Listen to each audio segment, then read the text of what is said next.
Hey, what is up, guys? Chase Oliver 68 here, bringing you once again Chase and Alan Talks. Yeah, that's the new name of this series. I don't care what any of y'all think. It's a good name. I don't know if Alan likes it, but I just thought of the name randomly when I was making the videos. And we're back, and we're here to talk about today. We're going to be talking about pro wrestling. We're going to be talking about a little bit of it. There's not really that much going on really in professional wrestling right now. Yeah, I know Slammiversary is coming up, but there's not really much to talk about in general. Then we're going to talk about MMA. You already saw my UFC 160 recap, but we're going to get Alan's thoughts on that, and we're going to talk about future MMA events, and then we're going to talk about the NBA playoffs. You know, crazy things have happened already in the NBA playoffs. But let's get started. Alan, how's it going, buddy? Doing well. It's a rainy day, but I'm here to chat. Yeah, it's a nice sunny day actually here in California. I'm actually going to go out a little bit later today, but with the WWE right now, Extreme Rules happened. What were your thoughts on Extreme Rules? I never really got to post game with you about Extreme Rules. What you think about the show? I know that you agree with me that Brock Lesnar looked ridiculous in that main event, not tapping out and shit.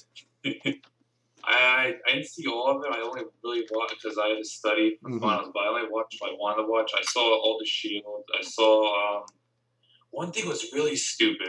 There's some stupid stuff. It was actually a decent pay-per-view, but one thing that's really stupid is what were they? Were they trying to be like the NFL with the whole instant replay, with the whole swagger, the real thing? I don't know, because there was always talks where they wanted to bring in like challenges and instant replay to the WWE. I mean, these were talks that were happening like in 2012 where they were talking about that. I don't even know what that whole instant replay thing was about. And guarantee that's not going to be shown up on a future pay-per-view. If it shows up at Payback, then maybe I can take it a little bit more seriously, but it's still kind of stupid. I mean, come on, like, do we need to do instant replay for every pinfall like the NFL does every replay for a touchdown? Like, really? Come on, that's ridiculous. And you know what's weird also? They introduced it during an I Quit match. Like, the match where, there shouldn't be any, worries. Like, it's either you quit or it. You get what I mean? Yeah, and it's not like... And also, the thing about the I Quit match, you can only win by saying I quit. I mean, if it was a submission match, then throwing in the towel, yeah, there's claim to saying that that's fair, because when you throw in a towel in a submission match, that means you give up. But the thing is, with an I Quit match, you can't give up by throwing in a towel. You give up by saying I quit. So I don't know what they were thinking there with the whole little goddamn instant replay. It was kind of wacko. It was kind of wacko. I did like the pregame show, though, or whatever they do. The whole analyst panel. That makes it look kind of cool, Even though it's funny that they're Intercontinental champion can't get on a pay-per-view. Yeah, it's pathetic. I mean, this is our Intercontinental champion. He hasn't been on Raw in how long? Well, no, he was on Raw, but he faced Fandango. I don't even give a shit. I was just like, what's going on with Wade Barrett? I mean, our Intercontinental champion is forced to partner with Titus O'Neil on the goddamn an NFL analyst Fox crew. It's a cool concept. Yeah, no, I like it. But just why is the Intercontinental champion on there? Yeah, shouldn't he be defending his belt? I mean, doesn't he have a title to defend? I mean, does he really have time to waste by just sitting there? But I don't know. With Extreme Rules, I felt Brock Lesnar and Triple H, even though that this one was probably one of my favorites out of all their encounters, it was just kind of ridiculous. I mean, I had people getting all mad at me this ain't UFC, Chase. Brock Lesnar should have tapped out to Triple H. Motherfucker tapped out to Frank Mir in 30 seconds. What do you want me to say when Triple H puts on 5 submission moves on this fucker? I mean, you want me to say Brock Lesnar should have tapped out? No, this fucker should have tapped out a long time ago. And the dumbest part of that match was Triple H's stupid ass steel sledgehammer. That was ridiculous. That was so dumb. Oh my god. You know what's funny about that is he when he picked up, he thought he was gonna get a huge pop, and there was barely any reaction. Yeah, because everyone was still pissed off at what happened at Ryback Cena. That shit was bullshit. I would be pissed off too.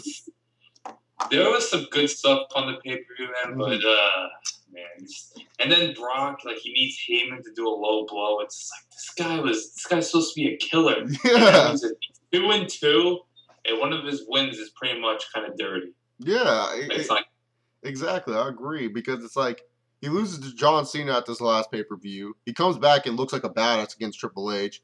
Then later on, it's the WrestleMania match, Triple H and all that other bullshit. Triple H had to win because his career was on the line, so you already knew he was going to win. But then it's just this match, why does Paul Heyman need to help Brock Lesnar? Why? I mean, isn't Brock Lesnar good enough to like? I mean, this guy is a former UFC champion. I'm supposed to believe this guy is an ultimate badass.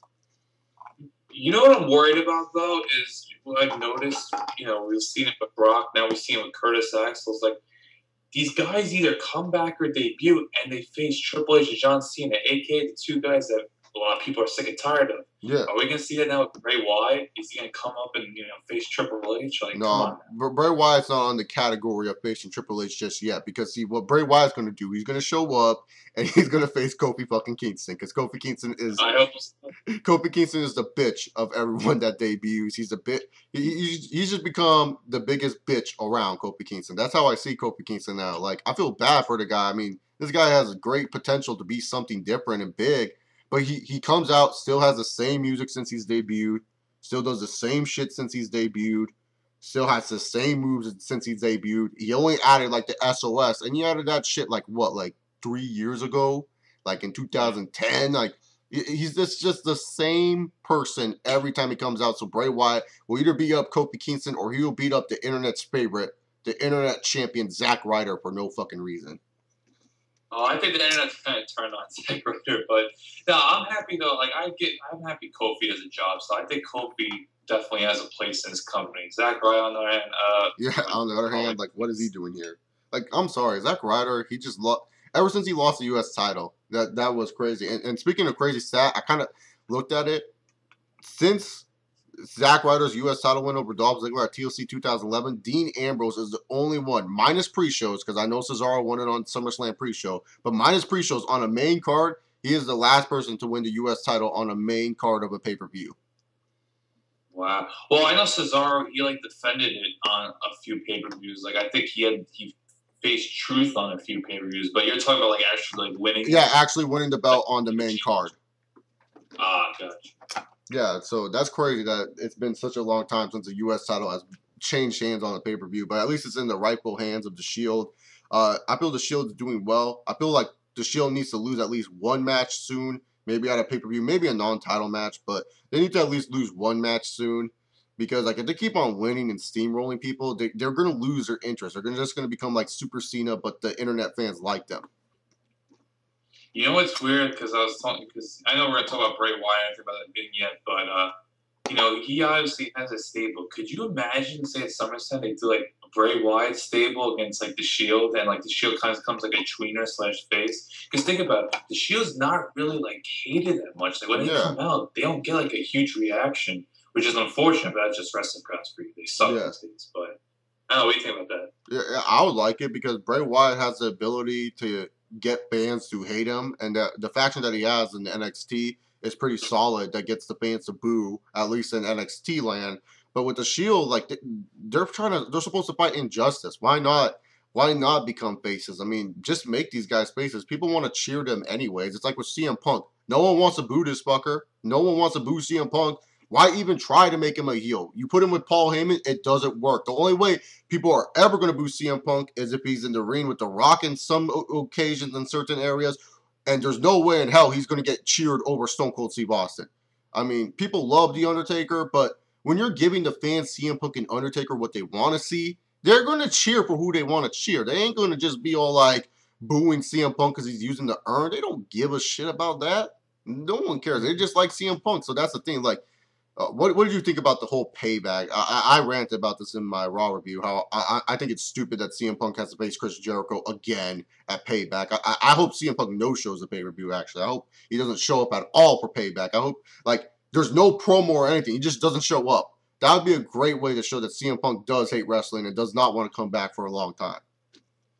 I think it depends on how they book him. If they want to book him as a face, then maybe have him come, but just say like, "No, Paul, I'm not doing this." Or I just think it comes to what they want to do with this character. Yeah. But it's tough. It's kind of a few weeks ahead. I say he's going to no-show it personally because I think he still wants to be on a break, and he deserves the break. Yeah, he anyone going to say he doesn't deserve it? And what about Jericho? Like Jericho's another guy. It's like, isn't he supposed to be like not around? Like, with this whole Fozzy tour thing. So exactly, it's weird. You don't want to say no to a Jericho Punk match because they're always going to do great, but it depends how they want to book them. Because like with CM Punk, it's like he just posted on Twitter like a few weeks ago. He's like I hate wrestling. Play that off. Make it like post that on WWE. Like show that on WWE. You show all these useless fucking tweets from Vicky Guerrero during the matches where Vicky's just like, "Oh, I love this match. It's cougar sexy." Like what? No, show that tweet. Show like what CM Punk posted on Twitter. Said that he hates wrestling. What is the bottom line of this? Like go in depth with that. Make it where it's just like we have CM Punk actually lose his smile, make it where CM Punk really feels defeated in a way. It's like, and then have him come back. And I know this sounds weird, but like have him come back around Survivor Series or something, or just a random pay-per-view, and make him carry like a brown plastic bag, and it seems like he's drinking.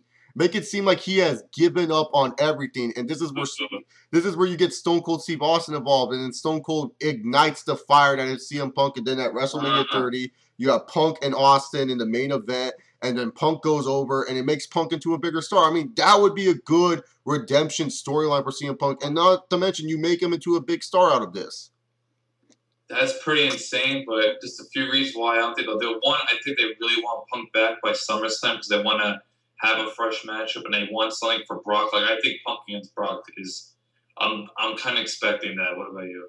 I'm expecting it. I wouldn't mind it. I would actually like to see that match because I would like to see the mat work that these two could do against each other. Obviously, Brock Lesnar outside is CM Punk, but I would still like to see what these two could do in the ring with each other. So, in all honesty, I wouldn't mind it, but I was just hoping that like you keep him off TV longer, it'll be better because someone's like I already missed CM Punk. It's like it's been 6 fucking weeks.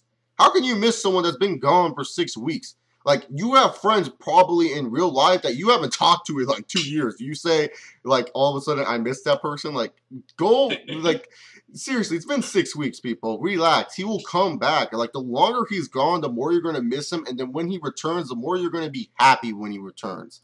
It's like when Batista was injured in like 2005, no, beginning of 2006. He was gone for 6 fucking months. And those, for me as a little kid, those were the longest 6 months of my damn life. Like, and especially for all you Edge fans, like, Edge has had injuries where he's been gone for 8 months, man. And it's just like, you know what it's like. Remember when, I'm not even an Edge fan, but when he returned at the Royal Rumble, I was so happy to see this fucker come back. I wasn't happy when he won it, but I was happy to see him back. Like, you are happy when a wrestler comes back from a long layoff. So just keep him longer. Like 6 weeks is not a long layoff. Like 2 months is not a long layoff. Like long layoffs are like 6 to 8 months. Yeah. Another thing, I really like how you did point out the thing with Punk, but another thing that you stated was the whole drinking thing. They kind of did that, with the whole Jericho storyline, and it kind of failed. But like when you look at Chris Jericho, you don't see him as like this bad person, this alcoholic. Yeah. Austin, on the other hand, come on, we've seen Austin years ago. This guy's a heavy drinker. But I don't know. I just don't see how like WWE would do another thing with Punk and alcohol. Well, the thing is you make because see the times where Punk was forced to drink alcohol with JBL and Chris Jericho, he was forced to do it. It wasn't like he was the one drinking it. But you put Punk in a vulnerable state where he does do it himself, where he chose this path to drinking the alcohol. I mean, obviously it's not going to really be alcohol that he's drinking on stage, but like you force the path that he is the one that chose this path instead of having JBL saying you have to drink this, boy, or have Chris Jericho force it down his throat, where you actually make it where Punk chose to drink and abandon all his straight edge like beliefs. That would be something would be worthwhile. It would just be like, wow, he's actually abandoning something that he cared about in real life that he has tattooed all over him.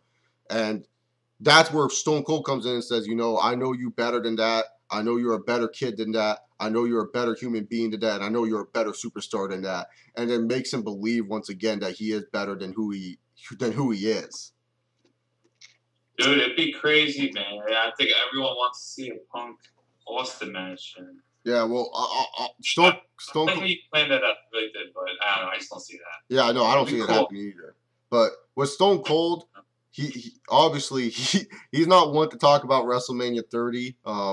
He obviously he might be making a comeback because he really doesn't want anyone asking him about WrestleMania 30. I think he gets that asked a lot more. Like once a day, someone asks him, "Are you coming back for WrestleMania 30?" But I'm pretty sure Austin will be around for WrestleMania 30. And I think we will get our Punk Austin match that a lot of people are looking forward to. Yeah, and think about it, Austin's probably like, even despite his neck issues and the rest of his injuries, like, I want to work with the safest guy. And, Yeah. obviously Punk's probably the safest guy out there. He's not going to go out there and face freaking Biggie Langston or, I don't know, whoever you want to use his Yeah, name. But if you told Austin, like, hey, go face Ryback, Austin would be like, hell no, I ain't facing no goddamn Ryback. I mean, hell I'm yeah. not facing Randy Orton. Oh, no, Randy Orton's actually kind of good. What am I talking about? Well, Randy Orton does have times where he's like a little bit vicious with the DDT, with his rope DDT. He gets kind of like if you fuck up a spot, Randy Orton will hit that DDT hard on you, and you'll be like fucking stupid, and then hit the RKO for no reason. So, hey, Imagine, imagine Orton said to Austin, "Stupid, stupid," and Austin goes, "Shut up, you damn jackass!" and flips him off. flips him off and just stutters him, and then holds him down for the pin count. Who the fuck are you? Randy Orton ain't getting a push, brother. But TNA, Steen is finally getting another title shot. It's been so long, but I liked how Bully Ray, when Steen was getting the title shot, he just basically said, "You will never be able to challenge for the title ever again," and that was a good stipulation. And I'm almost correct on my Aces and Eights predictions, Alan. I said they would last a Bound for Glory. Will they last a Bound for Glory, or will Slammiversary be the night Aces and Eights ends? No way. Dude, like, I think like 75% of their programming is with Aces and Eights right now. I think this has to be going to Bound for Glory. Yes.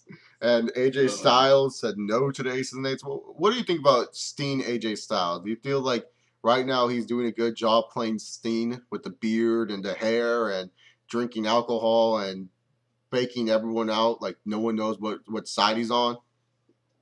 Well, I want to hear your opinion first because I know you don't like Edge. Edge is one of my top 5 favorites of all time. I don't really like AJ Styles in terms of character. I like obviously his in-ring work, but I don't like his character. But you love AJ Styles. Yeah. I want to hear your opinion first. Well, honestly, I think that he's doing an okay job. I mean, the whole not talking thing, like, if I was a little kid, I would be loving this. I would be like, he's so cool. But as an adult looking at it, like, little kid Chase loves this AJ Styles. But as an adult, it's kind of like, it's cool to some extent. I like how he can make his hood just flip on his head whenever he wants. But other than that, yeah, it's awesome. It's just like there's no real direction. It just kind of feels like he's Steen. But he's not doing the cool stuff Steen would do. Like, Steen would come down from the Raptors and, like, beat up the NWO. He just kind of just does whatever. He just kind of feels like he's just there just to be there. Like, you could have put anyone in this role besides Gunner and fuck off what they did with James Storm. Oh, God. You know what's weird, though? It's like, I thought they were kind of done giving AJ Styles a major push. Because I remember that Hogan interview. They're like, look, we tried doing it with Flair and it flopped. Like, I'm a little surprised they're actually going through this. I would think it would be like, like Jeff Hardy or maybe try Bobby Roode as a face again. The fact that they're giving this to AJ Styles is kind of surprising, right? Well, because you forget, Dixie Carter runs TNA mostly, and Hogan just has creative power, but Dixie has the last say in everything. Like, she's just a mark, and AJ Styles has been with her since, for 11 years almost. So it's like, how can you not just say, if you're Dixie Carter, let's give our guy who's been here, loyal to us since episode 2 of our weekly shows, how do we not just say, hey, he deserves one more shot at the world title? I mean, Dixie Carter is a huge AJ Styles mark, and that's the problem with Dixie Carter. She's just a mark for certain wrestlers, so she's just like, thinks like of these great ideas. She just says like, hey, push these guys. She doesn't have any creative idea what to do with these guys, but she will say, hey, push these guys for no reason. So I just feel it's with Dixie Carter. She just loves AJ Styles so much. I mean, AJ Styles is the first wrestler that she really was in a big time storyline with. I mean, I think Kurt Angle and Joe at one point were a part of a Dixie Carter storyline. Dixie Carter was a part of their storyline. I can't remember, too long ago, but AJ Styles was like one of the first wrestlers to really have like a big time storyline with Dixie Carter. I mean, we know Dixie Carter runs TNA and owns it, but we just don't know like really too much about her. Like Vince McMahon, she's kind of like someone quiet, but she kind of like exposed herself more with AJ Styles. So I think that she really does believe in AJ Styles, and she really wants AJ Styles to become the champion again. I feel like she wants this push to happen because AJ is just one of her favorite people. Yeah, it's fine. Like, I could picture Dixie Carter in mind going, D'Lo Brown, I really loved your European title reign. We're gonna put you in matches with Kurt Angle for 3 straight weeks. Kurt Angle, I heard that you were drinking beer and stalking women. Yeah! How about this? You get a world title shot soon. Thanks, Dixie. Oh, I gotta go drink some more. Painkillers. Yeah, it's funny. Like, I can picture, like, sorry brand WWE, but like I can picture like CM Punk doing the whole drinking thing, and then like Eric Bischoff going like, they're copying us. Ace and Eights, they drink beer in almost every damn segment. They're copying us, blah, blah, blah, all that bullshit. Or even Kurt Angle, you know what I mean? Yeah, no, I can see Eric Bischoff freaking out about everything. Like, Eric Bischoff's just that. Eric Bischoff feels like everyone's copying him. I mean, ever since the NWO, and as great the NWO was, he feels like that nowadays, like, what Eric Bischoff makes is gold. Like, you can't touch Eric Bischoff. Eric Bischoff, what he does is greatness all the time. That's what he thinks in his mind. That's what Eric Bischoff always thinks in his mind. It's kind of ridiculous, but that's what he thinks. I'm just happy he's off television. But another thing with Ace and Eights, like, I really want to see, like how Wes Briscoe was, because he's like one of the young guys in the group that I haven't really seen. Like, obviously Garrett Bischoff stinks. Yeah, I want to see how Wes Briscoe done, and I'm not really impressed. I think he's kind of garbage, and I think there's a reason why he got released in FCW. Well, the thing is, because I'm a Wes Briscoe fan. Wes Briscoe, what they're doing with him is they're actually making him look like a newbie. They told him, "Hey, dumb down your fucking wrestling, look like a newbie." Because remember when he first came into TNA, they made him look like a newbie, and see, that's what I like about what TNA is doing with Wes Briscoe is like they're making him look like a newbie. They're making it because like he was asking Kurt Angle for tips and all that stuff. Yeah, they want him to be a newbie because if they make him look like a stud already, then why does he need training? Why does he need the Aces and Eights help? Why doesn't he just fight Aces and Eights? So they want him to look weak, and that's pretty much their goal, just to like look like, hey, we built this guy up. Like, he's actually pretty talented. He's not like the greatest thing I've ever seen, but I was a fan of his work in FCW. I thought he would make a great mid-carder in the WWE. But if we're talking TNA standards, if he's done with this Aces and Eights shit, and then when we actually get to see what Wes Briscoe can do in the ring, he's a future world champion in TNA status. I guess I gotta watch it. Like, I watched this back and forth with, like, I think it was Magnus. I'm just like, man, this promo really sucks. But no, I guess I just gotta see more. That whole stable's a mess. You got freaking Anderson being the workhorse while Anderson, he botches every other move. Like, I don't know. I'm just sick of that in general. Did you watch Anderson's Art of Wrestling with Colt Cabana? Or listen to it? I actually enjoy that just because, Colt Cabana is awesome podcaster, and Kennedy, he's a smart guy. Yeah. Should be doing. It was pretty funny. What do you say, though, my friend? What are you getting at? Oh, no, did you see it? Because it was funny, because I love Ken Anderson's, like, his attitude. Like, he was all like, yeah, I hated wrestling, but then I watched Stone Cold, and I thought it was cool. And then, also, my favorite part is when he's talking about how WWE films his run. He's like, yeah, you're supposed to go through, like, 2 pages of script a week, but a day, but we went through, like, 9. It's like, oh, man, poor Ken. He was pretty. The one thing about that podcast is, like, he sounded really, like, quiet and just like, I go out with Daniels, Kazarian, Joe. Like, he just like, yeah, no, he didn't seem interested or whatever, I guess. Yeah, maybe. I mean, when you're wrestling in TNA and you're, like, in your mid-30s, you must be upset because you knew that you had a chance to be big time in the WWE. Yeah. It's just sad, just in general, because I remember, like, last summer we watched that whole Bobby Roode Austin Aries thing. That was, like, I always tell people, I'm like, dude, Bobby Roode and Austin Aries, that was more enjoyable than anything WWE was doing last summer. I was watching TNA and absolutely loving it. And now it's just trash. One Slammiversary hits, and once Slammiversary is over and the Bound for Glory series picks up, that's when TNA will start.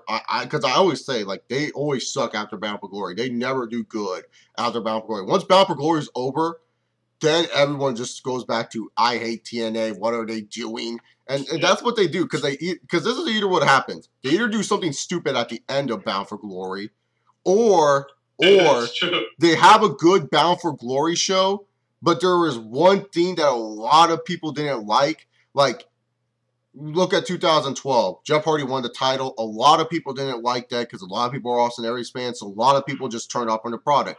You look at and D-Von that. 2011, you had Bobby Roode lose in dirty fashion. Yeah, you had Bobby Roode losing the dirty ass fashion to Kurt Angle, and then the next Impact, you make James Storm world champion. A lot of people were pissed off about that. Then you go to 2010. Oh boy. 10, 10, 10. You have like Jeff Hardy. What was that sign they held up? There was a sign that was like Hardy, Abyss, and Double J. They're holding up a sign that says they were here, but like the grammar was totally wrong. Oh, I wish I had that picture. And then you ever see that? Yeah, and then you go to 2009. And 2009, there was only one event that pissed me off, almost made me want to walk out of the venue that I was in, because I went to 2009 Bound for Glory. Oh, it was in LA, right? Irvine, yeah, LA pretty much. I don't know why they had to say Irvine, California. You could have just said Los Angeles, TNA. But 2009, you have Samoa Joe tap out to Bobby fucking Lashley. Oh my god. Didn't Lashley leave like 3 months later? Yeah. God. And then he came back again just to, I think, wrestle Jeff Jarrett once and then disappeared again. Man, what a mess. Like another thing, like I think it was 2010. Did they have like the ECW guys beat Fortune?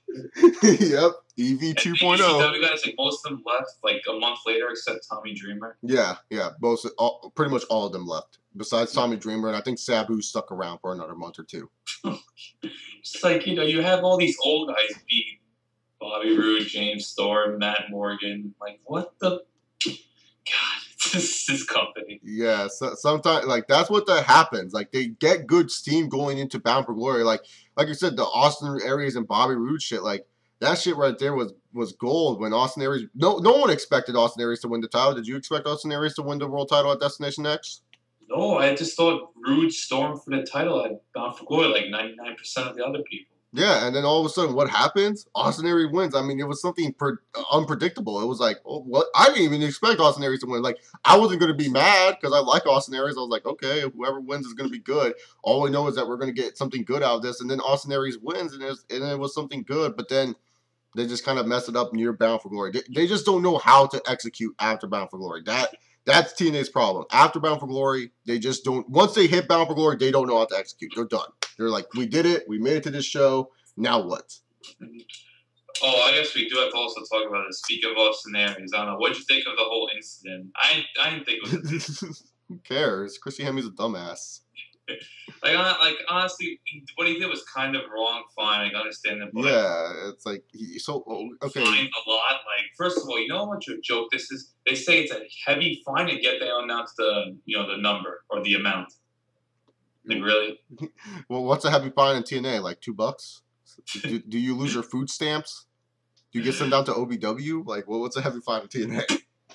You have to work with Gunner. You have to work with Gunner. Well, James Storm is probably on a fine right now then because he has a tag team with that piece of shit. And I don't know if you want to do predictions, but I think James Storm and Gunner are probably going to win the titles. We can do predictions. I just got to pull up the card for this show because isn't Abyss? Oh, no, not Abyss. Joseph Parks fighting for the title? Yeah, against your boy Devon. Against my boy Devon. Devon's definitely going to win that match. He has to win. And make sure you get the one. I think there's one with spoilers included because I know Jeff Hardy recently got involved with the card. I don't think they don't have it on the official TNA website, so probably Jeff Hardy's in a match somehow, but we don't know how. I think I saw something. It was involving him, Joe, and Magnus. It's probably him, Joe, and Magnus versus 3 random Ace of the Nates guys. Yeah, I think that's what's it. Yeah, so pretty much who's going to win that one? Probably the Ace of the Nates guys, and one of them is going to be Garrett Bischoff. You think so? Like I think with Jeff Hardy return, they probably do Jeff Hardy Swanton Bomb, get everybody excited. No, because they want the Ace and Nates to look big, so that way they can look like because Jeff Hardy's not someone they want to build up for the BFG series. The person they want to build up for the BFG series is AJ Styles. Oh, that's a good point. Because if Jeff Hardy was a guy that they want to win the Bound for Glory series, he should definitely win this match. But AJ Styles is like the one they want to build up. So I'm pretty sure Jeff Hardy will most likely be near the end of the BFG series. But AJ Styles, he's the guy that lost at, Final Resolution, can't have another title shot until Bound for Glory. I mean, obviously he's winning the BFG series, AJ Styles. Yeah. Well, I guess we'll mark down Garrett Bischoff. We'll pin Samoa Joe. And Yeah, probably some bullshit no, like no, that. Oh God, I hope that's not the case. Like, poor Joe. I think Magnus is going to get a decent push, which I'm happy. I kind of like Magnus. Oh, I like Magnus too. I hope Supermax gets out of this shitty ass tag team. The tag team match: James Storm and Faggot take on Bad Influence, take on Austin Aries and Bobby Roode, and take on Chavo Guerrero and Hernandez. Okay, what in the blue fuck were they thinking giving Chavo and Hernandez the tag straps back? No one cares about Chavo anymore. People do like Hernandez. Have Hernandez beat Chavo's ass after this. Have either Bad Influence or Austin Aries and Bobby Roode win the titles. But if James Storm and Dog Crap win the titles, I'm gonna be pissed because it just seems like a clusterfuck. It does. Like, I don't know. I do think James Storm and Gunner's going to win this, though. If I had to make a prediction, as much as you hate this. Because like it seems like logical TNA bullshit. Hey, we got these two together. Let's just throw them into a match together and have them win the titles. But oh God, maybe Bad Influence, but I don't know. It's not gonna be Chavo Hernandez. I think they're gonna be done soon. Last knockout standing match: Taryn Terrell versus Gail Kim. They're gonna take the person who is. Wait, both of them are from WWE. Shit. Okay, there's my joke. I guess Taryn, whatever. Yeah, Taryn knows how to use a knife, so I'm pretty sure that she can win this match. Sorry, Drew McIntyre, you're never gonna live that down. I could prop for Gail Kim. You know why? Because Sean Merriman was trying to hit on her, and she said no. Sean Merriman. Lights out, baby. Lights out. Oh, Sean Merriman, whatever happened to you, buddy? Oh yeah, you retired. James Bradley versus Sam Shaw and the final gut check tournament. Now, I don't understand this. Like, so now I like the idea that these gut check guys get a chance at the Bound for Glory series, but none of these fuckers are going to make it far in the Bound for Glory series, so why even put them in this situation? Yeah, they're probably gonna be like the Robbie E of last year. I guess I'll go. I don't know. I guess I'll go with Bradley. But I remember Sam Shaw, his like gut check thing. He had like the weirdest attire ever. Like, yeah, he looked like you were just stupid. He looked like John Cena mixed with like Randy Orton, and then he had like the Shannon Moore mohawk. And he had the tribal tattoo. Yeah, the Batista tribal tattoo. I was like, oh. I guess I'll go with Bradley. They seem a little bit behind.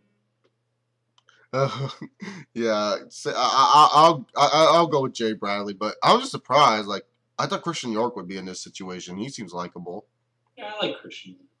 Devon versus Joseph Park for the television title. So, are we going to get a Abyss signing? And is Joseph Park really going to win the title here, or is Devon going to remain strong? TNA really want to build their stable strong. They will have Devon win it, but in the end, I think they want Abyss back. And, I guess Abyss, Joseph Park, whoever will win. I don't know. I love Joseph Park. He's one of the few things I really love on TNA. Yeah. I think Abyss is going to come out. Yeah, so. And then the reason why they made this Ultimate X as a triple threat match is because they can't have Chris Sabin keep on tearing his ACL. Kenny King versus Chris Sabin versus Suicide. Yes, I'm gonna pick Chris Sabin wins because I don't know. I heard some kind of news report that what Austin Aries did last year. He cashed in the whole X Division title for a title shot. I think they're gonna do that this year, and if I assume Bully Ray still have the title and. I think Bully Ray against Chris Sabin would be pretty cool. I just think... Well, there's no Destination X anymore, so how are they going to do that? Is it just going to be an Impact? Is he just going to do it on an Impact show? It'll just be an Impact. And I think they're probably more behind Chris Sabin compared to Suicide and King's the title, and he hasn't really done anything. Like King just comes out. He just has good theme music. He comes out, does a little bit of cool moves, and that's it. Like, that's all Kenny King. Like, the thing I remember most about Kenny King is that horrible botch at Lockdown. Like, remember he tried doing that sunset flip? Not sunset flip. I think he tried doing a moonsault off, like, the second rope, and, like, he just crashed. Yeah. Yeah, that was pretty bad. Kenny King really has not... Yeah, I could see that with Chris Sabin. Like, I don't know why they brought back Suicide, though. Like, are they making TNA the video game, too? Is that coming out finally? Is that coming out on next-gen consoles? If it doesn't cost more than $25, I might consider buying it. Sorry, I just have. TNA, Suicide's Revenge. They expect me to pay $50. Oh, God. They're not getting it. He's coming. He's coming. He's coming. Suicide! Genocide. I love. TNA's Legends Edition. The only guy you can unlock is Jeff Jarrett. Wait, who's going into the Hall of Fame this year? Have they announced who's going into the Slammiversary Hall of Fame? That's another thing they announced. They announced the second guy. Yeah. And it should be Jeff Jarrett, man, but I don't know. I got a feeling like, how cool would it be if they included like Monty Brown? That would be amazing. I would probably mark out, and Slammiversary would just get a 10 out of 10 for me, just because Monty Brown's going to the Hall of Fame. Yeah, like Monty Brown. If they make a video game, Monty Brown should be like a legend. So, yeah, I know. Like, I feel bad for Monty Brown. He got put in a shitty ass situation after his sister died. Like after his sister died, he just had to fall off from wrestling. So I feel bad for Monty Brown. Yeah, and I also think he kind of got the Cole Cabana treatment. Like when he got to WWE, they gave him like the shittiest name, Marquis Corbin, and like Cabana got Scotty Goldman. Like names do matter, people. Yeah, the thing is though, they were once he got drafted to SmackDown. Like he got drafted to SmackDown, there were like rumors that he was going to be U.S. champion, that they were going to push him to World Heavyweight title by Mania and all that other shit. Like they said they really loved him, but then afterwards his sister just passed away in a tragic incident, and then he just had to disappear from pro wrestling all in general. That sucks. Yeah, so we're thinking about you, Alpha Male, but we get on to the greatest main event of all time, Steen versus Bully Ray in a no-holds-barred match, because we know Steen's too old to work a regular match. How many... Angle facing Styles? Yeah, but we all know AJ's going to win.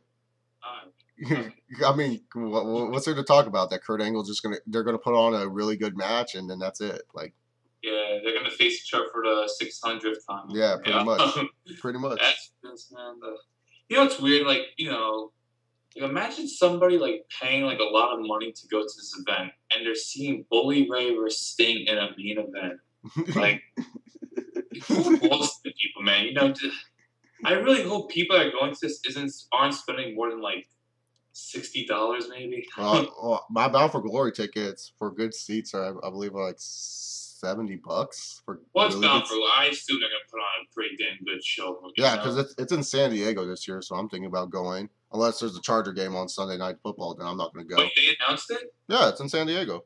Oh shit, that's pretty cool. Yeah, so it's in San Diego. So I was like, fuck it, dude. TNA's cheap as fuck. They don't give a fuck. I could probably just come in with no money and they will give me a free T-shirt. Yeah, dude, I would go to a TNA event. It's just like, you gotta have a better main event than Bully, right? Yeah.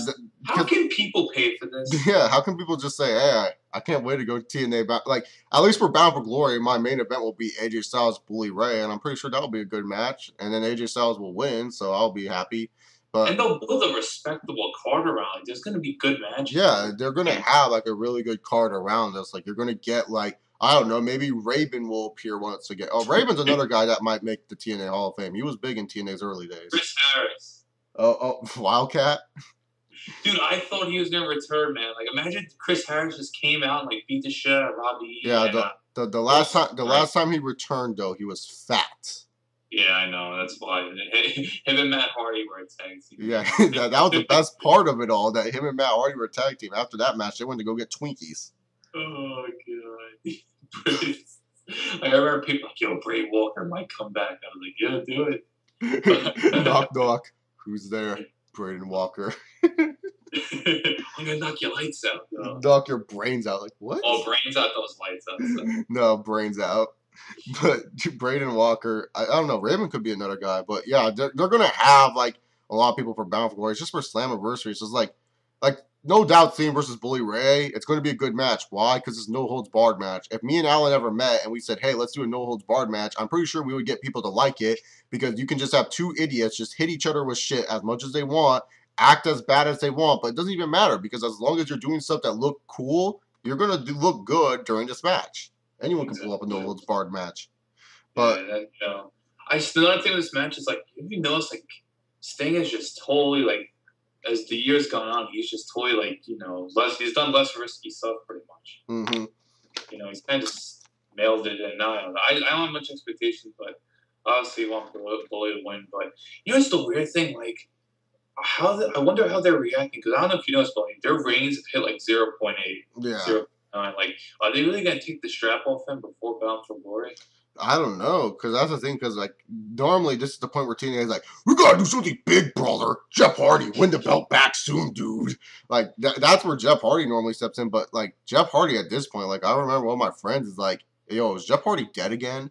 Like I'm like, no, he's in TNA wrestling. Like no one knows what Jeff Hardy is doing. That's the thing. Like no one knows what Jeff Hardy is doing in professional Well, he has a wrestling kid anymore. now, so I assume he's parenting.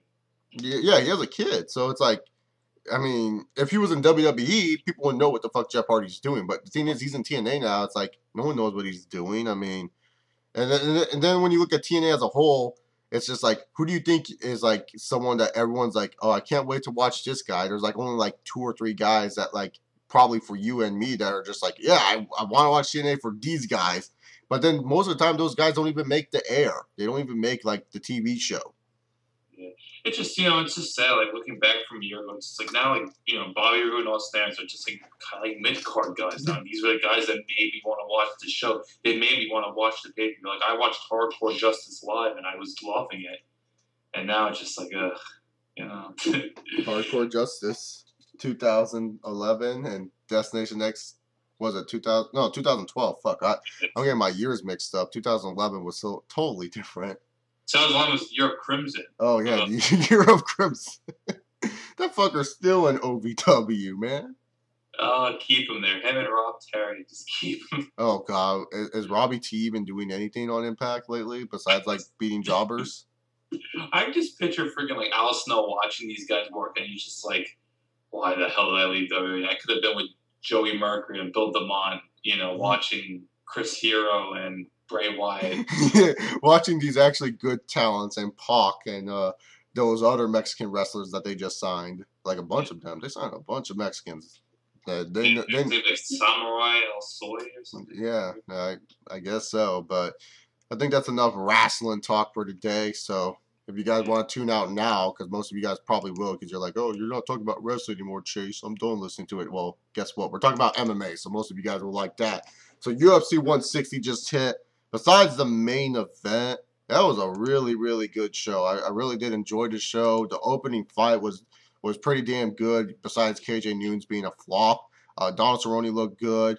TJ Grant and Gray Maynard was probably like the upset for most people. I predicted Grant. I said, you know what? I'm going to trust my money on TJ Grant. So great win for Grant. Glover Teixeira looked fucking tremendous. His last two outings in the UFC, not really the greatest outings, but this outing, you saw why he's like been undefeated for what, like 28 fights. I think 19. 19, okay. No, I was thinking of Hector Lombard's streak.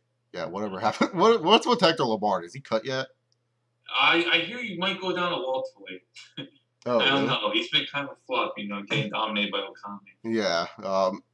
Didn't Nate Diaz get cut or no? No, he got suspended. They're not going to cut Nate Okay, Diaz. because someone uploaded a video and they said Nate Diaz got cut for a gay tweet or something, and I'm like, what? Oh, he called Brian Carroll.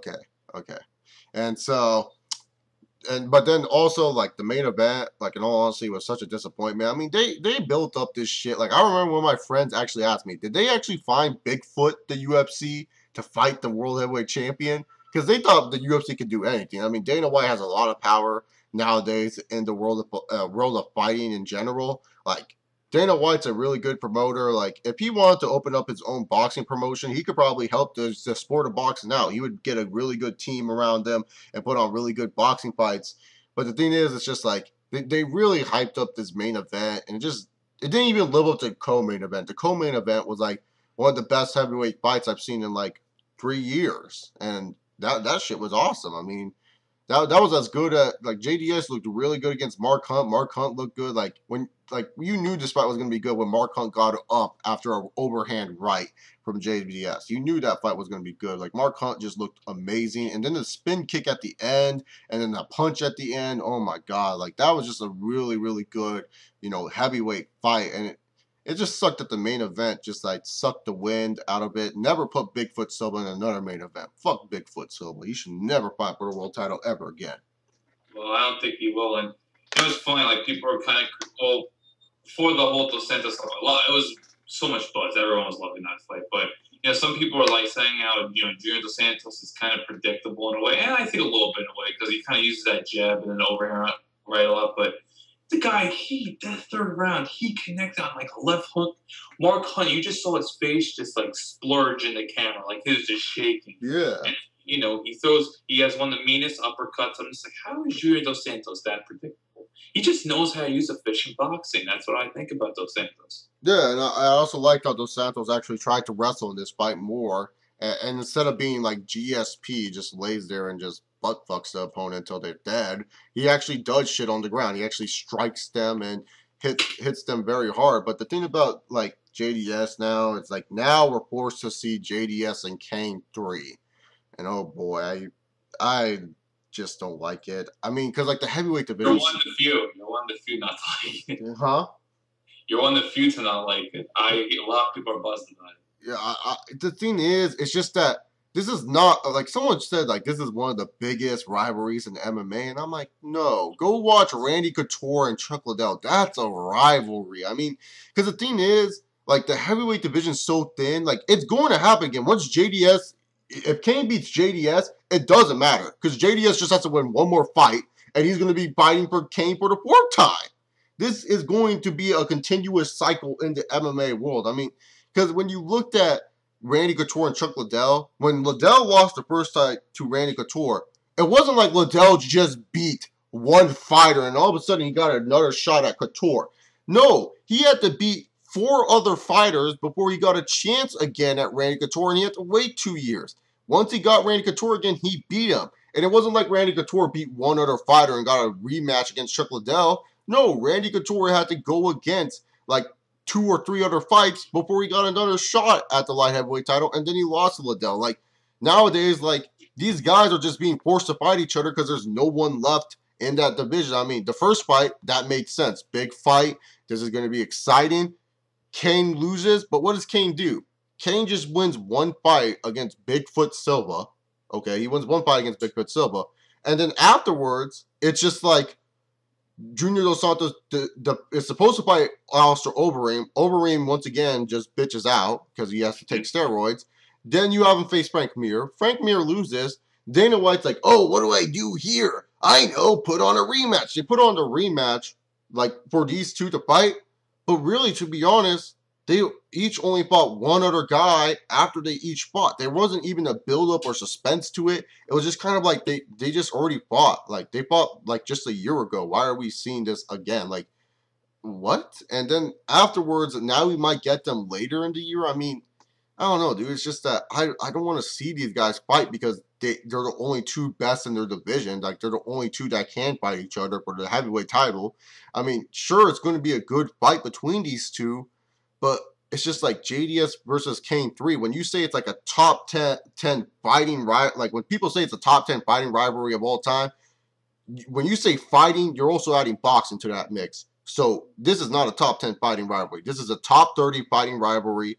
I feel like it's good for these guys' career because when you talk about these guys' career, obviously that trilogy or this quintuply will be mentioned, but it's just for me personally, it's just like these guys just fight one person to get a title shot. It's like Uriah Faber 2.0, but in the heavyweight division. This is like Uriah Faber BS.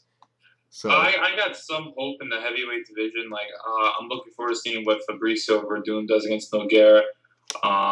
Josh Barnett just came back. I know he's 35, but hey, I have some hope for Josh Barnett. I do get your frustration. Like, I'm frustrated too, but I think the guy who should be blamed the most for this is Overeem. Yeah, no, Overeem is blamed for this too. I mean, because if he didn't back out for these fights, we would be getting different varieties, and we wouldn't be forced to seeing Kane versus JDS 3. Like, Overeem is one of the biggest culprits of this all, but also Dana White, and not only that, it's also Dana White being lazy with the booking. Like, he doesn't want to give Roy Nelson a shot. He doesn't want to give any other heavyweights a shot, and then let's not also forget, we also have to blame Daniel Cormier for this, too, because he's also like, oh, I don't want to fight my buddy, my friend. I'd rather lose weight and go fight John Jones. Like, what are you doing? Just go fight your friend. I think Overeem and Cormier are bigger culprits than Dana. Because think about, like, if you're booking, if you're in Dan White's role, like, who would you put with to face Kane at the time? Like, Bigfoot, look, it was gonna be over even. It was gonna be over even against Kane. It would have been a fresh matchup, Yeah, but and you but they know, were forced with Bigfoot, and then afterwards it's just like. so But the thing is, I would just wait for JDS to get another title shot. I would be like, hey, I mean, let's just build this up a little bit. Let's see if JDS can handle everyone in the heavyweight division. I know he's probably beat most of these guys before, but let's just see if he really is primed and focused. And let's see if Kane can hold on to the title. Because, see, that's what made Liddell and Couture such like an amazing rivalry. It was just like, Liddell failed to face Tito Ortiz after he lost to Couture. Couture beat Tito, and then Liddell beat Tito. Couture managed to hold on to the light heavyweight title, and it was amazing because it's like Couture managed to hold on to his belt, and Liddell was able to conquer all the odds to face the guy that he needs to beat to become champion. Like that's what made Liddell and Couture amazing. That's what makes Liddell and Ortiz amazing. That's what makes, like, if I want to go boxing here, like De La Hoya and Gotti amazing. Like that's what makes these feuds, these fights, and these rivalries amazing. I mean, you can put a number to any fight. Like how many times do you think like certain fighters have fought each other? Like Frankie Edgar and Gray Maynard, when they were fighting for their lightweight title and they were labeling it as Frankie Edgar versus Maynard 2, how many times do you think people knew that they fought the first time? Probably no one. I mean, probably no one knew that they fought the first time, so they labeled it as 2. I you mean, really think so? Because I heard that was like that was like fight of the year in 2011, and it was a draw on like the first pay per view in 2011. no, I'm talking about 2. Like the second fight was a draw. The first fight, Maynard won. Oh, my mistake. Yeah, I forgot they fought 3 times. I always Yeah, get confused. My bad. Yeah. yeah, that's what I'm saying. Like, how many people actually remember that Frankie Oh, Edgar yeah, fought? I can totally agree with you. Yeah, because it was funny. They were hyping up this Kane Bigfoot too, and I was like, wait, they actually fought. I'm like, oh yeah, they did fight. Yeah, exactly. Like, you can put a number next to any fight. Doesn't mean that the rivalry is going to be good. I mean, yeah, I mean, Frankie Edgar and Gray Maynard's rivalry obviously exploded into That the. was awesome. They exploded after the second fight, but it's just like no one remembers the first fight. And to me personally, it's like when you think about JDS and Kane, obviously this is great for their careers, but it's just like it's just so forced upon because we know that there's no one else in the heavyweight division because a lot of these guys are either training with these people or a lot of these guys just can't take the Well, steroids out of their ass. I say also they're kind of too old. Like, like imagine, say, like Shane Carwin was still around. Imagine Frank Mir was like 3 years younger or Yeah. 4 years younger. Imagine Josh Barnett was 3 or 4 years younger. Like, I think a lot of these guys are old. I still have hope though, man. Like, say, like maybe Verdun could do something. I don't know. Yeah. Well, Verdum already lost to JDS, so I can't wait for JDS versus Verdum too. Uh, I guess, And I hey, guess if seems like it's against Nogueira. pretty much no, because if Nogueira wins against Verdum and JDS wins, they ain't gonna fight. They're gonna be like, no, no, no, we ain't fighting each other. That's not. But if Nogueira wins and Kane wins, we get Kane versus Nogueira too. And how many people remember the first one? When Kane pretty much destroyed him. Yeah, I just remembered I was freaked out that Kane actually finished the fight because back then Kane's rep was just GSP but heavyweight. That's a good point. Yeah, then you like only like who do you fight? We pull up Rothwell and Congo, and those ones like decision. I think. Yeah, and he was just GSP but heavyweight because he was just like pretty much like laying, praying, doing that little putty punches that no one cares about. That wasn't exciting at all. Yeah, but then that 2010, man, he finished Nogueira and Brock. You can't get much better than that. Yeah, that's where Cain Velasquez grew as a fighter. I mean, now he's one of the more successful heavyweights. I mean, hell, I wouldn't be surprised if we get JDS versus Kane 5 and Dana White labels this like the final battle. Like, that's what I miss in the UFC pay-per-views. When they used to label the pay-per-views, it wasn't just this guy versus this guy, that they would have names like UFC Payback, UFC Ultimate 2008, UFC. I heard they said one was Resolution or something. Yeah, Resolution, I think it was. Resolution, there we go.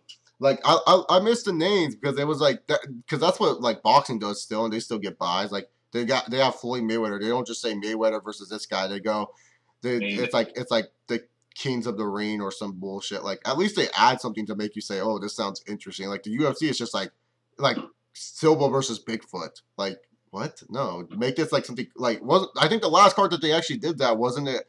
UFC 146 was it? Where it was like the heavyweights. It was all heavyweights. They were like heavyweight. Oh, yeah, it was, the whole Dos Santos, Mir, Bigfoot, Kane, Nelson, Herman. Yeah, they actually did that. Yeah, they called it heavyweights. They're like UFC 146 heavyweights, and I'm like, that was a cool idea, but like the issue with that card is a lot of it was pretty predictable. That's why when people I was talking to a few people like, oh, we kind of like 160, 146 more, 160. I'm like, are you serious, man? Like 160 was incredible. Like when that TJ Grant knockout happened, I was literally got off my chair and I had a bum right knee, but I was just like, oh, did that just happen? Did Yeah. Grant Taylor just fall down like a sack of potatoes?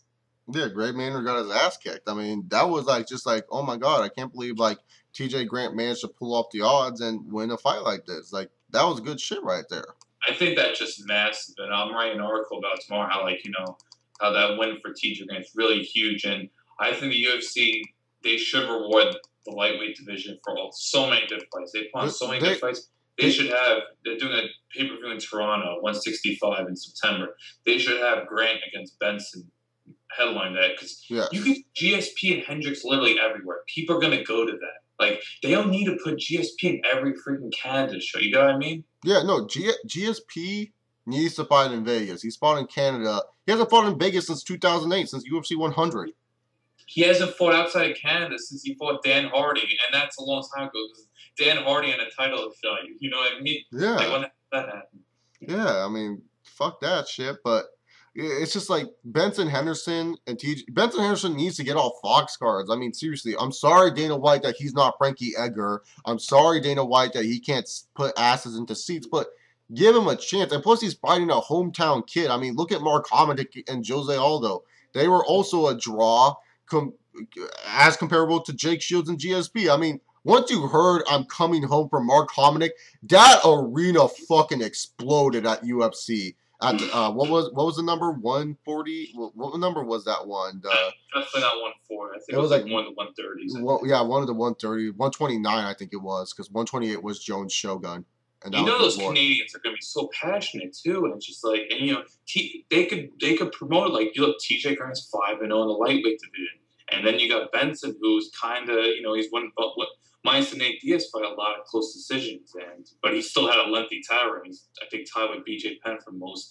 title defenses. Yeah, I mean, this guy fights on these Fox cards. Give Benson Henderson a chance. I mean, he's not a bad fighter. It's not like, I mean, yeah, he's not the most interesting guy in the world. Benson Henderson, I don't think he's the most interesting guy. I think He's kind of just a normally dude. But wouldn't you think though, like Henderson Melendez with a big time buy rate because Melendez was a huge star in Strikeforce. yeah, that would have done a good buy rate. I mean, fuck, like one of CBS's successful MMA events that they did show featured Jake Shields versus Dan Henderson, Gilbert Melendez versus who was that stupid ass Asian that breaks people's legs? Steven Aoki, is that his name? Something Aoki, Shinya Aoki. Him? Oh yeah, I remember that now. Yeah, Melendez beat him. Yeah, Melendez beat him, and then I think was it King Mo that beat Gegard? Yeah, King Mo beat Gegard Mousasi. My God, I never seen a takedown defense that bad. Yeah, well, Gegard has gotten better on his takedown defense.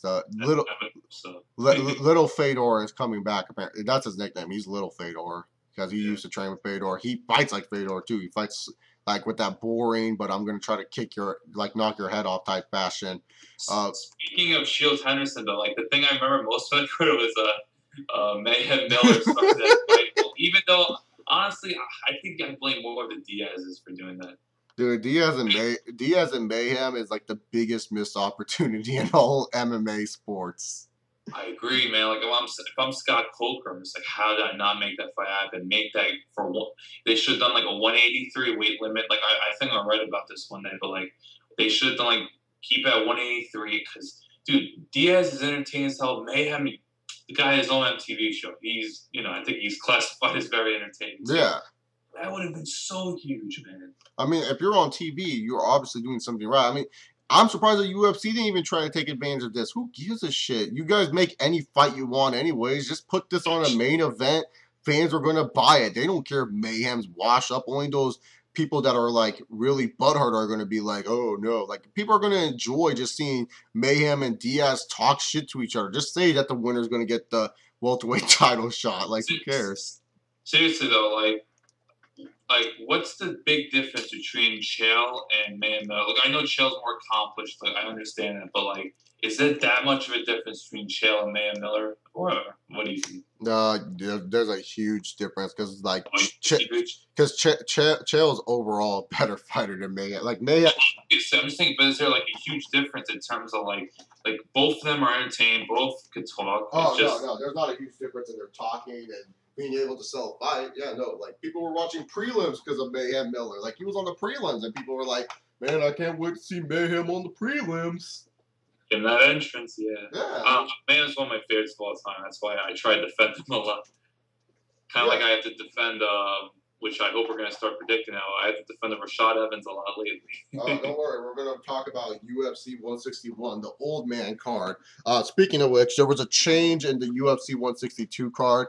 Rafael Calvalenche, I forgot what his name is. He's Souza, right? There was Jacare and there was Souza. And I think he's Souza. Yeah.